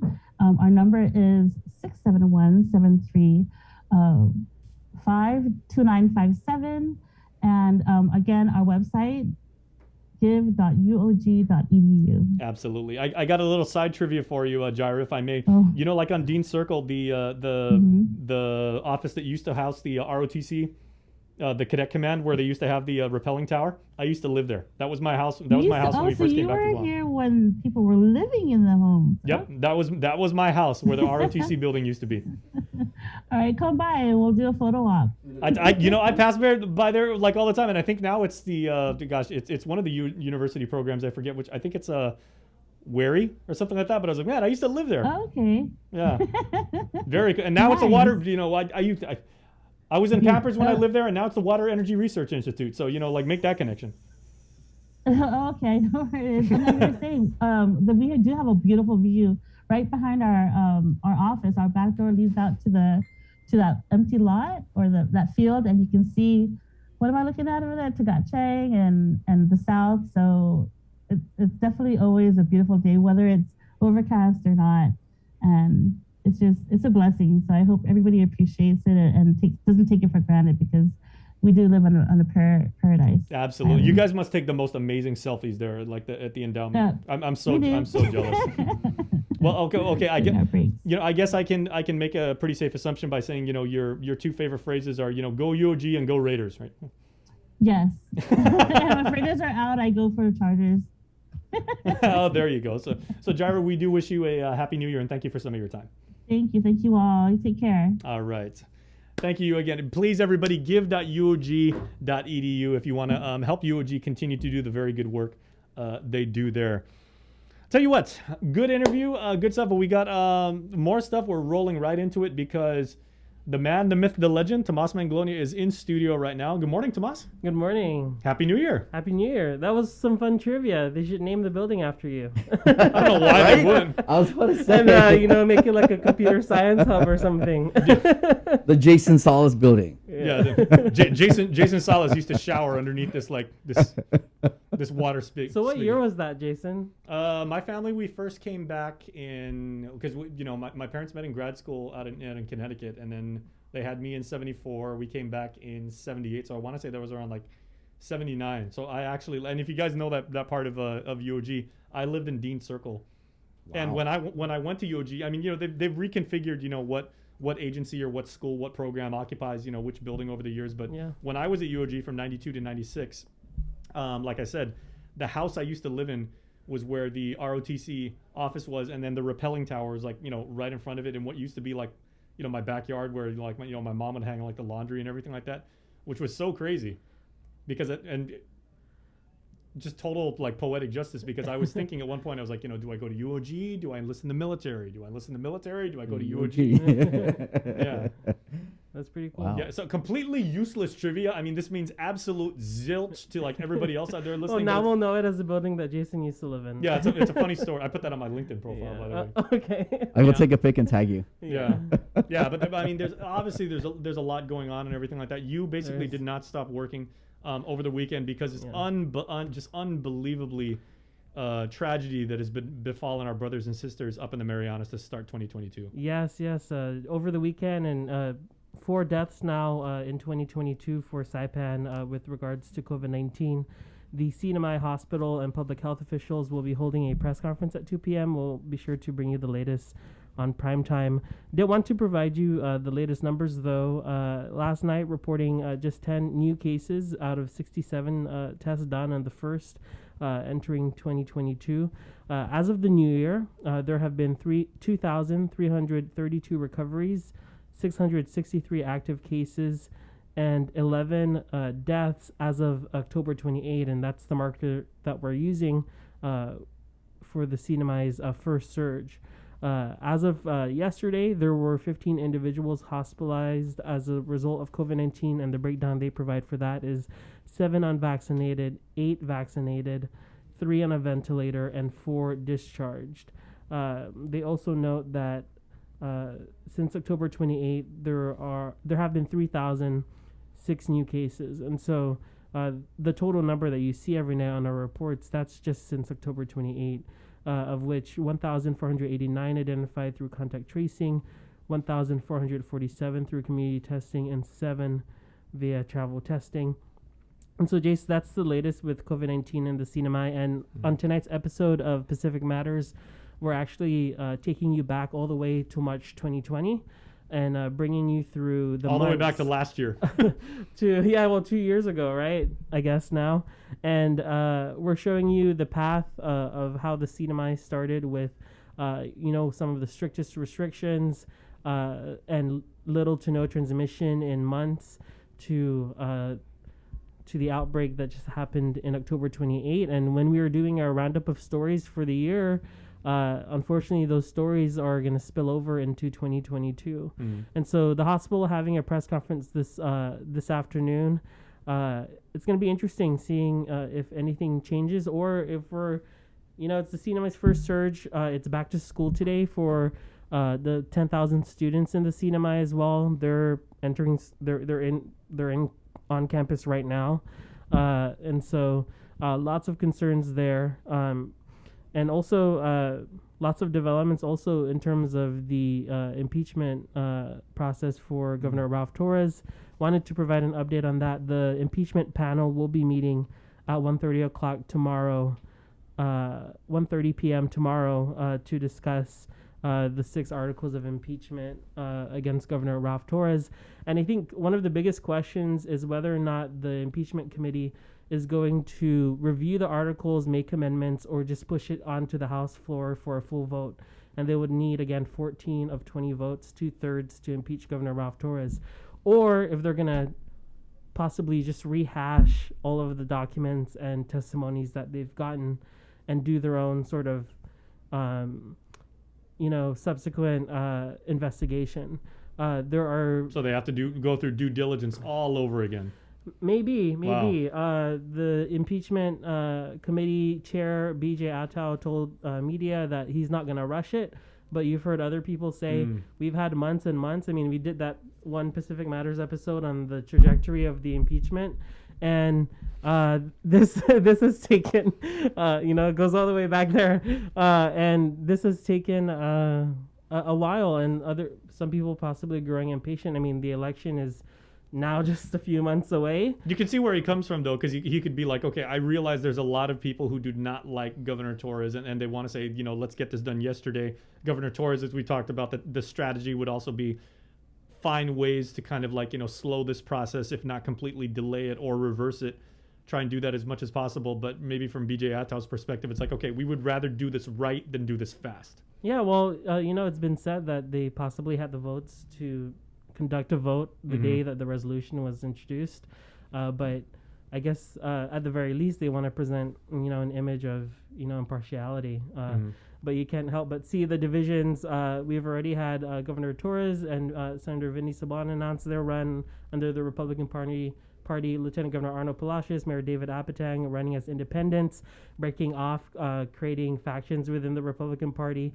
And then Tina Sablan, anytime this week, is supposed to announce her Democratic running mate as Lieutenant Governor. And a lot of people looking out for who that's going to be. And so she said she's going to wait until the new year. The new year has arrived, and so we're waiting on the news to see who the Lieutenant Governor will be. Of course, this might likely result in a runoff in November, and so it'll be interesting. I think her running mate will definitely seal the gubernatorial ticket for the CNMI to decide who will be their next governor. And it's so amazing how I think, kind of apropos. I mean, did you plan your episode of Pacific Matters to deal with this, kind of like timeline and a chronology? No, I didn't. Because it's so interesting. No, I didn't. Because you've been covering this now for it's interesting because I left for grad school for 9 months and then I came back and okay, we're picking it back up from where we started. The fact that we've got these two major storylines being coronavirus surge in the NMI and the possible impeachment of the chief executive, and yet those two completely have there's a Venn diagram between the two of them. Because I remember when you talked about and I don't want to give too much of your episode tonight away, but when the pandemic first started up in the CNMI, Governor Torres, made that kind of command decision to say, okay, we're going to buy these non-sanctioned test kits from, was it South Korea, North Korea? Yeah, from South Korea. 60,000 of 60,000 of them, and April he got dragged. People were saying, what is wrong with him? That's a waste of taxpayer money. And I remember when Kevin Bautista, his former spokesman now, was on the show, and he goes, the governor believes he's doing the right thing. He goes, I know I'm going to get raked over the coals. I think this is the right thing to do to take care of it. And if people would just take a few moments and let's wait this out. And then, literally a few days later, those kits were actually were approved and everything like that. And then he was, the hero of the day. And everyone's like, wow, what vision, what foresight. Yeah, and I think that what you mentioned exactly is why some people are maybe seeing a misalignment with the response to this first surge. Obviously, what's different from then and now is that now we have the therapeutics to treat COVID-19, and now we have the vaccinations and boosters. But people are wondering, back then you had a case or two and everything locked down. There was a curfew. Now you have 4 deaths over a weekend, and it doesn't seem that there aren't any real measures that address the pandemic now. But like I said, maybe for some folks, therapeutics and the vaccine is all you need, and we'll continue our lives. But also putting it into context that this is the first time the CNMI has had to really hunker down and see it. And Chris, Sabrina, you all have said it throughout the show, given that Guam has been through more than one surge. But I just can't get used to it. These are family members. I mean, each death we see is a number, but it's also someone we know, right? And then you see the death announcements in the paper or on Facebook, and you can't help but think, oh, is that the person or not? Because there's obviously still other illness outside of COVID. But yeah, we're going to continue to bring you the latest on that. The 2:00 press conference with the hospital chief and the CNMI. It looks like the numbers actually, between the unvaccinated and vaccinated and the CNMI in terms of the hospitalizations too are starting to kind of reflect also what has been happening on Guam. Just to refresh your memory, so of the 15 hospitalized, 7 unvaccinated, 8 vaccinated. And so we're seeing almost an even split too in the hospitalizations for the first time, because previously it was 2/3 were unvaccinated, but now it seems actually reached out last night to the health officials asking, can you put this into context for us? Is this normal, or what are we expected to see? Because last we checked, FEMA in March projected about 7,000 to 8,000 cases in the CNMI before the vaccines. This was in March when it first started. And it almost looks as if even with therapeutics and the vaccine, we're going to get to that mark. And also, unfortunately, with the potential driving force of Omicron, which, as we know, takes months to know whether or not we have it here. Mhm. And so the first surge compounded by all of these issues is just, it's going to be a difficult next few weeks, definitely, for the CNMI. Well, and obviously, you know, there is no easy way to transition away from news, you know, like with as much gravity as that, and, you know, when it's so much human emotion and especially the loss of life. But, you know, we'll move on in this show, you know, like as best we can and you know, with respect, because I want to shift gears and everything and talk about this this absolutely amazing story that you told over the weekend about twin sisters from Tinian, and both of them got into Harvard of all places. Yes, and the one thing that I didn't realize when I was anchoring the show and everything, I was like, oh, congratulations, girls! You know, Isa and Cielo, right? Isa and Cielo, and yes. Cielo, and I was like, oh, congratulations, rah rah, Harvard. They haven't even decided if they're going to go to Harvard. They haven't yet. I think one of the sisters. I mean, if you get into well, Harvard, this was funny. Yeah, it was kind of a light moment. I was like, yeah, I'm still waiting to hear back from Yale. I was like, oh, okay, all right, all right. Let me know how that goes. And so, well, if Yale needs any endorsement, you know, like someone originally from the CNMI, Dr. Felix Cabrera, yes, you know, of course, is from Saipan originally, and And he is a Yalie. Yeah, their brother just started, I think, his sophomore year now, or entering his freshman year at Stanford. But I want to focus on the twins. You Isa, just had to throw Isa and Stanford out there, Cielo. didn't you? Well, no, just because they're siblings, you know, they're just amazing, and I love it. You know how, you know, I wear my Rhoda Pride on my face all day. And I can't help but also just root for you know, my brothers and sisters in Tinian, and I just what an amazing thing, and their family's heavily involved in Tinian, and they're both musicians. They might be on a local music mashup in the next episode. Yeah, they were singing. You get a sneak peek of their song in the story about the pandemic. But just what a wonderful story, and like you said, in all of this grim news. These gems, you know, you just can't help but you know, rewatch and learn more about. Well, so. let's go cue up that story.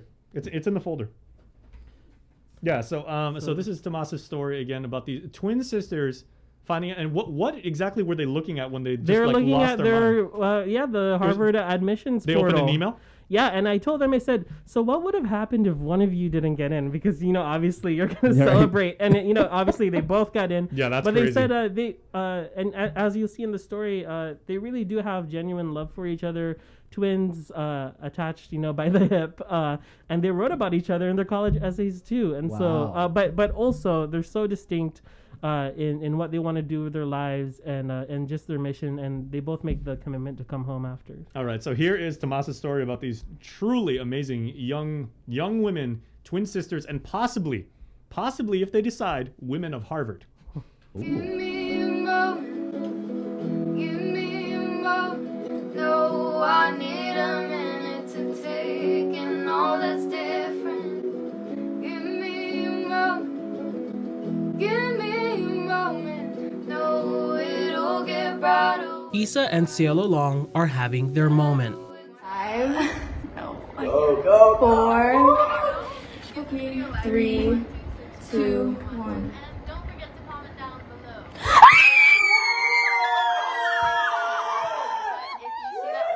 Twins from Tinian in deep jubilation after learning they both got into Harvard. When we got the acceptance, I feel like we both just thought, wow, like our hard work actually paid off, and it was such a good feeling to share with family. The 17-year-old Chamorro Mexican sisters now have their sights set on Harvard, a long way from home and their class of just 30 students. Growing up, we didn't really have any APs or honors offered at the high school. It's just not available to us. But we always made sure to like go out of our way and like make opportunities for ourselves or take online classes. And I feel like in some way it's a disadvantage, but an advantage at the same time, because you learn how to take initiative. And I can say the same for a bunch of other students at Tinian High School. Many of my classmates are extremely resourceful. They founded an organization to empower youth and women and are heavily involved in their community. They wrote about it in their early action application to college. Kind of created a narrative for myself that expressed how much my home meant to me and how much I wanted to see it improve, and our community, economy, all of that. I just wanted to make Tinian and the rest of the CNMI a better place. They also wrote about each other, sharing in many of their accomplishments growing up. Especially with our interviews for the university, it was when we mentioned each other and our relationship and the things we were involved in, it was always like, oh, so one's creative, one's analytical, so yeah, you guys kind of balance each other out. Isa is interested in business and marketing, and Cielo wants to be a lawyer. They still have a few months to decide where to go and are waiting to hear back from other schools, but they're soaking it in, and they're committed to coming back to give back. They want other island kids to know. This is probably going to sound like really cliche, but I feel like to just understand that these things are possible. And those possibilities are endless as they sing in their song about pushing through the pandemic. I know we gotta keep going forward. We just gotta hold on tight. Zeus, Azul, Tomas Manglotnya for KUAM News. Wow. Okay, so Doesn't that just make you smile? It makes me smile. No, it makes me hearing cry. them talk, yeah. The two most amazing things about that are one, to be not just to be siblings, but to be twin sisters and both get into any college, to get into the same school and say, we have the opportunity to go away to literally halfway across the world and pursue our studies together. I mean, I'm sure they're immensely close. They are, and huge. If it's funny because growing up, I watch them on YouTube. If you go on their YouTube page, Isa and Cielo, they have songs from they're like middle school or they do some cool covers as too. Well. Yes, and so when I first met them, I said, "Oh my gosh, I kind of watched you on YouTube, but didn't really get a chance to meet you until now," and.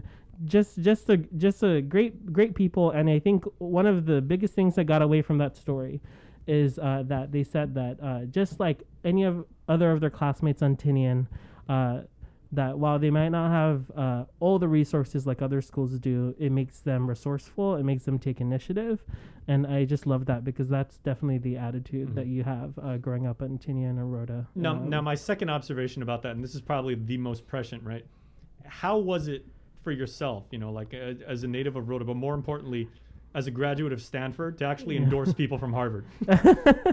Well, this was all about them. Them's fighting words. This was all about them, I mean, no matter, like you said, no matter where it was, they got into another school or that wasn't an Ivy League. The story would still remain the same. What other schools have they applied to? Do you know? Not sure, but this was an early action application, which means you apply early and you hear early, and so this is why they heard before the new year. But I would love to get them. They're 1 for 1 so far. right, and I would love to get maybe all of the Long siblings together to chat about what they're doing. How many more do they have? I just think it's their brother too. So now all of the kids will be college bound, and so what a great story to end the new year, start the new year, and just hear more. And actually tonight also we're working on a story. Mayor Aldan, who's the mayor of Tinian and Aguigan, delivered a State of the Island address over the weekend, and so we're going to bring you that story too, because especially when it comes to the military, lots of things happening in Tinian, so we're going to bring you more of our coverage across the region. Sorry, final thought, I just realized this right now. How should they decide to go to Harvard, right? they're going to be in Boston. Yeah.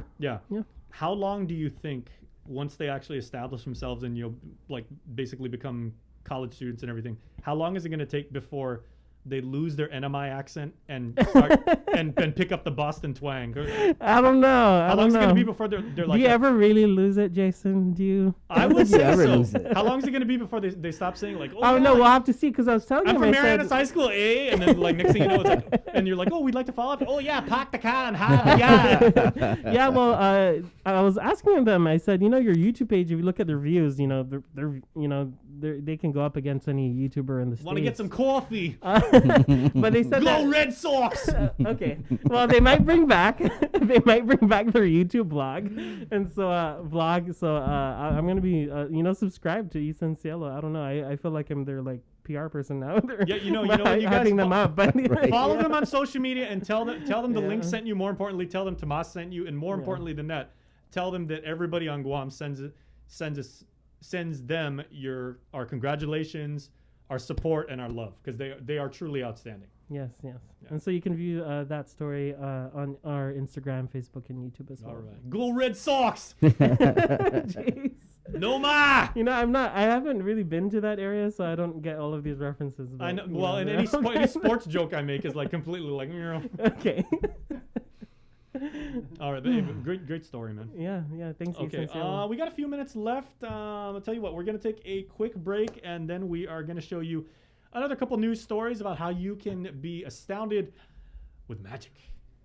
That's coming up after this. Mariana's Irrigation and Landscape Superstore. Stop on by and visit our showroom today. We offer everyday low prices on all major outdoor power equipment like bush cutter, chainsaw, power washer, generators, and more. Need service, repair, maintenance? Well, check out Guam's best superstore only at Mariana's Irrigation and Landscape, located in Barragata along Army Drive between Submarina and Besta Market. Call 735-7446 for more information. Now shipping to surrounding islands. Mariana's Irrigation and Landscape Superstore.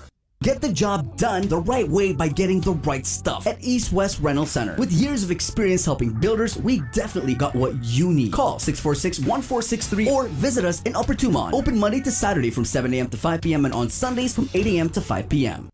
The relationship between Guam and Manila, Philippines is undeniable as we share similar cultural traditions, history, and heritage. With generations of Filipinos calling Guam home, KUAM presents a monthly look at the capital city, featuring in-depth and engaging interviews on everything from medical tourism to new business and government leaders. Veteran newscaster Nestor Lecanto delivers Beyond Our Borders. This special program is brought to you by KFC. GU Self-Storage, conveniently located near the Harmon McDonald's. We offer affordable rates, online payments, and auto bill pay for your convenience. Plus gate access daily from 6 a.m. to 9 p.m. Call us today at 648-7867 for more information. Do you feel like you're missing out on something? Make life more rewarding with Pacific Points. Earn and redeem points for bill rebates and free load at IT&E, discounts on fuel at Shell, vouchers at Foodies, and United Mileage Plus miles. You can even pay with Pacific Points at IT&E, Shell, and Foodies. Pacific Points. Do more, get more. Say hello to the First Hawaiian Bank mobile app, where you get smart insights into your finances so you can make smart decisions with your money. With a daily personalized feed, you can compare your monthly income to spending. That's better. Discover where your money is actually going. You might be surprised. See what's essential and what isn't. The more you use the app, the smarter it gets. With insights from the First Hawaiian Bank mobile app, it all starts with yes.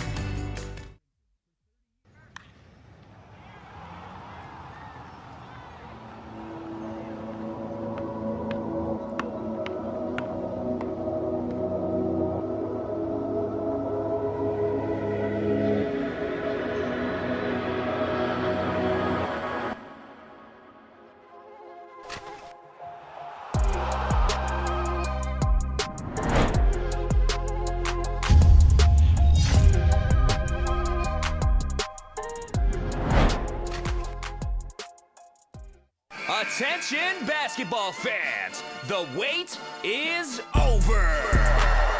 Clutch Guam presents the second annual McDonald's High School Basketball Classic, going down December 20th to January 8th at the Father Duenas Jungle. Make sure you come through to watch some high school boys and girls varsity division action. You do not want to miss out. Special thanks going out to KUAM Sports. We'll see you there. Basically, my life was a revolving door of just getting drugs, using drugs. My name is Anne-Marie Sablan. I'm 26 years old and I'm a student at Guam Community College, about to graduate with my associate's degree in human services. Got my high school diploma with GCC's Adult High program. The staff there is very helpful. They're very friendly, and it became like a family dynamic. It's possible for anybody, especially people like me who struggle with addiction. I didn't get screened because I was just afraid of it. I procrastinated. I didn't have any symptoms. I didn't have insurance. I didn't want to know. There were several services that was available to me. I got a mammogram. Colonoscopy. I know in my heart that early detection saved my life. And I just tell people all the time, please go get screened.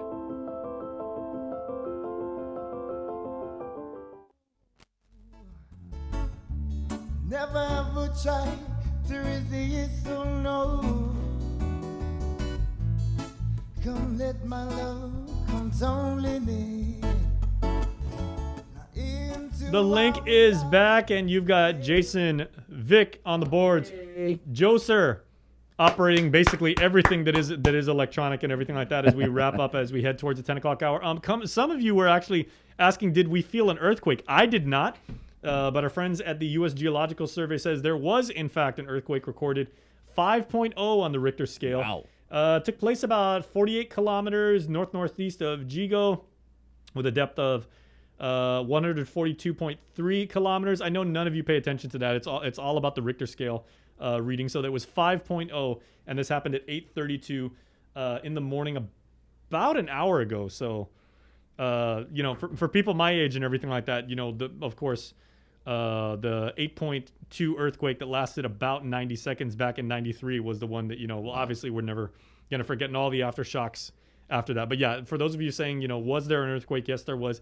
8:32 in the morning, 5.0 on the Richter scale. It occurred well north of Jigo, way out in the waters. So there. Okay, so we got a couple more stories to share, Vic, and I know you're a big magic guy. I went to my first magic show. It's the one at Nico. Yeah. Is it a year ago? Yeah. Yeah. And I was like, wow. I mean, I've always seen it on the movies, but you have to really see it to actually have that full experience. You have to actually be there. So I went to my first magic show, and I was like, wow. Very cool. Were you like amazed? I was like that kid, that saw something for the first time, like just like jaw. I can't get into it as much because I sit there and I was like, how did they do that? Obviously, because I'm that in your guy. head, you're like trying to figure out like, how did he pull that? How did the bird come out of nowhere or something like that? But then sometimes you're like, hey, maybe it is like really magic and everything. But the two gentlemen we're going to show you two right now, our buddy Hank Rice, who had to give up his life's passion, performing magic, entertaining others. He had to almost give it up completely in 2020. He is back along with the great Nabib, and they have Biba Magic, and the show is back, as Daniel Perez reports in this story. Guam's only close-up magic show is back with some new tricks and illusions that will surely leave you guessing and amazed. Owner and performer of Biba Magic, Nabil Murday, told KUAM what spectators can expect. We have a lot of new stuff in the show, especially this is the holiday version of the show we're doing now. But even after that, we have a lot of new material. So if you've seen the show before and you come back, you're going to see something new for sure. Director of Entertainment and the Magic Show's assistant, Misha Wong, shared how she feels. Coming back feels like such a blessing, and I feel like I appreciate my coworkers and my performance a little bit more, and I feel even more focused than before. And then just seeing the audience members respond to our show is just, it's amazing. I can't even explain it. Comedy magician Hank Rice is overjoyed to be back entertaining residents and tourists. Fantastic, man. What a relief to be able to be in front of an audience again, a live audience, not a Zoom audience. To be able to interact with the customers, the audience, and to be able to talk to them and have this magical interaction. You cannot compare that with something that's done online. As far as new things, well, I can't really say much about it except there is an elephant. Oh, I shouldn't have said that. I'm sorry. Yeah. Oh, anyway, yeah. So, we might have something really exciting you won't never see here anywhere else in Guam. This is Guam's best kept secret, Biba Magic.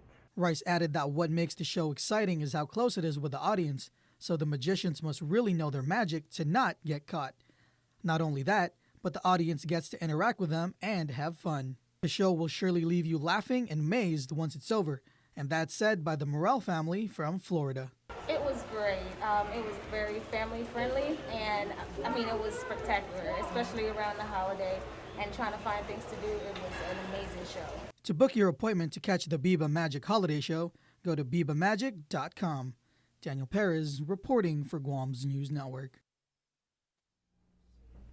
All right. Really, really good stuff. Of course, we told you about those two wonderful young ladies getting in to Harvard. They haven't decided if they're going to go yet. We showed you some magic, and now we want to give you some music. We are starting off 2022 the right way. It is Cover Me, brought to you by Docomo Pacific.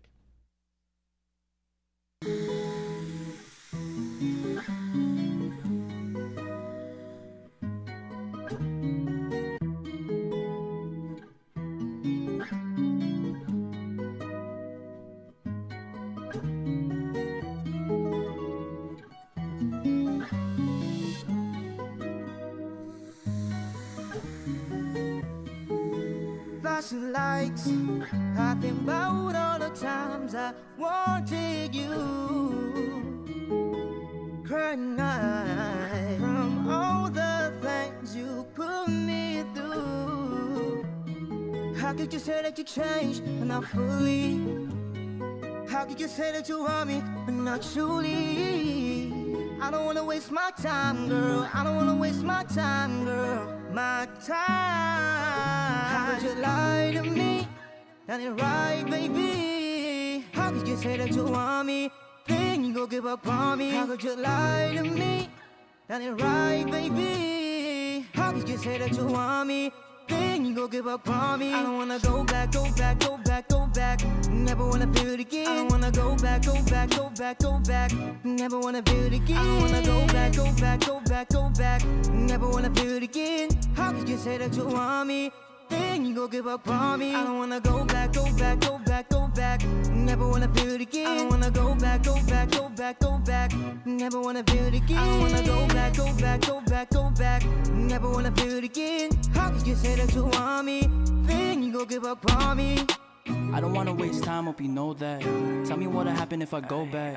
Tell me how things will be different, cause when you okay, so quick to be distant. And I swear you be trying me. Only when I'm up, when you be beside me. Damn, what do I mean to you? A therapy session, some regular do, cause I don't wanna play any games if you don't feel the same. I don't wanna entertain this at all. So don't hit my phone anymore. You can walk out the door, cause baby girl, I swear that I'm gone. I don't wanna go back to the same thing, same pain. Girl, you only know me when I'm popping like champagne. That's a fact. Heading for the top, I ain't never going back. Only in my hustle, but you never in my struggle. I'm talking muffled, you heard me while you're looking at a puzzle, girl. Saw G, cause you will never find another one like me, like me. Lie to me, lie to me. Oh baby, won't you lie to me, lie to me. Oh baby, won't you lie to me, lie to me. Oh baby, won't you lie to me, yeah. Hey, yeah. Go back, go back, go back, go back. Never wanna feel it again. I don't wanna go back, go back, go back, go back. Never wanna feel it again. I don't wanna go back, go back, go back, go back. Never wanna feel it again. How could you say that you want me, then you go give up on me, baby?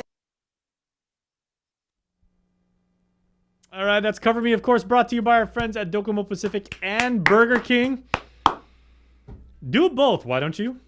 Pass by New Year, get new year, new gear.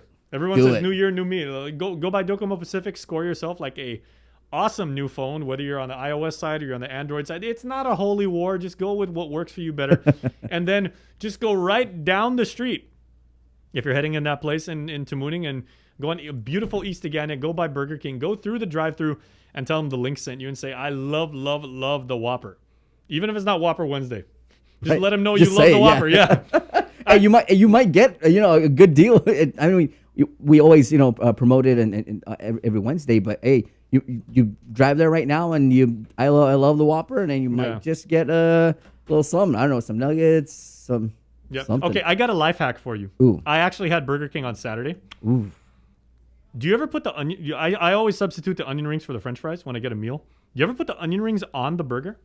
I've tried that before. That's good. It works. Yeah. And you add that nice crispy crunchiness into to your bite. I think it's a good hack though. Yeah. Good stuff, Jace. Yeah, and they also have that zesty sauce that goes with the Ooh. that goes with the onion rings. Mm. I actually okay. I'm weird. You know, I'm hungry. I use the barbecue sauce from the chicken fingers or the sweet and sour on my onion rings instead of the zesty sauce. Burger King chicken fingers or chicken fries is Chicken fries. Oh man, when we used to do Live Local Fridays down there, I would always go for the chicken fries. I love the chicken fries at Burger King. Whoever came up with the idea of the chicken fries, I mean, Right? what a concept! I would love to shake your hand. if ever you're on Guam and everything, well, from Let 6 us feet know. apart. We'll get you guys on the link. Yeah. So what went through your mind What were when you you said I thinking? want to combine chicken and fries? Chicken fries. Yeah. I mean, it's Like, were you high? I don't know. I mean, I am now from chicken fries. I'm definitely on a high. Well, on that very appropriate note, we are going to put this episode of The Link in the history books. First episode of the show down. Thank you, guys. Okay, for all of you that are in the States and you're going back to work tomorrow, maybe some of you are going back to school, you're resuming your duties and everything like that. It's already January. Okay, kids, party's over. Everybody out of the pool. Everybody back to work. Everybody wear your mask. Everybody be safe. Because remember, if you need to get tested, today it's in Tizen until 12 o'clock. It opened at about 2 hours ago. Please go get tested if you need to. Please get the vaccine if you need to. Please get the booster if you need to. tinyurl.com/vaxguam if you want to go to UOG, or tinyurl.com/COVID-stops-of-me if you want to go to either the Northern or Southern Regional Medical Center. Vic, thanks for jumping in today, man. We'll give you the last word. Hey, thank you. I guess thank you guys for. I mean, it's always an awesome experience to jump on the show to fill in here and there to help pitch in with whatever the team needs, and especially the first one of 2022. Yeah. And knowing Chris, we'll probably see you tomorrow. Yeah. So thank you guys. Oh, and then I want to thank my friend Jules for making this amazing lei that I got. What is it called in Yapese? We call it Nunu. Nunu. Okay. Nunu, yeah. So yeah, thank you so much, and to everybody who makes leis out there, thank you so much. Continue, with the culture. This is one of the ways that we can still keep and continue our cultures. It doesn't matter where you're from, Palau, Northern Marianas, Guam, Pohnpei, Chuuk, all the way to the Marshall Islands. Just continue to do that. I think this is definitely a way to keep our culture going with leis, language, dance, whatever we got, whatever we can do to keep our culture going. Thank you so much to everybody. Okay, so Elizabeth is asking before we go. She's asking, are you originally from Yap? Yes, born and raised. Oh, what part?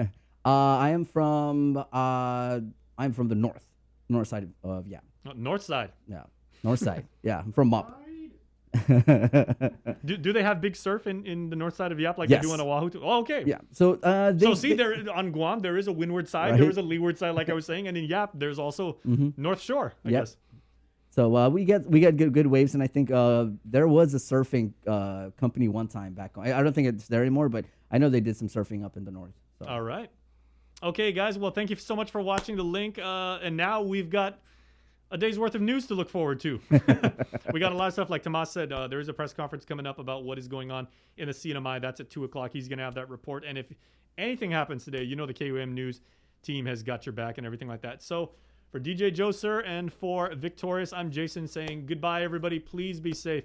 We'll look forward to seeing you tomorrow.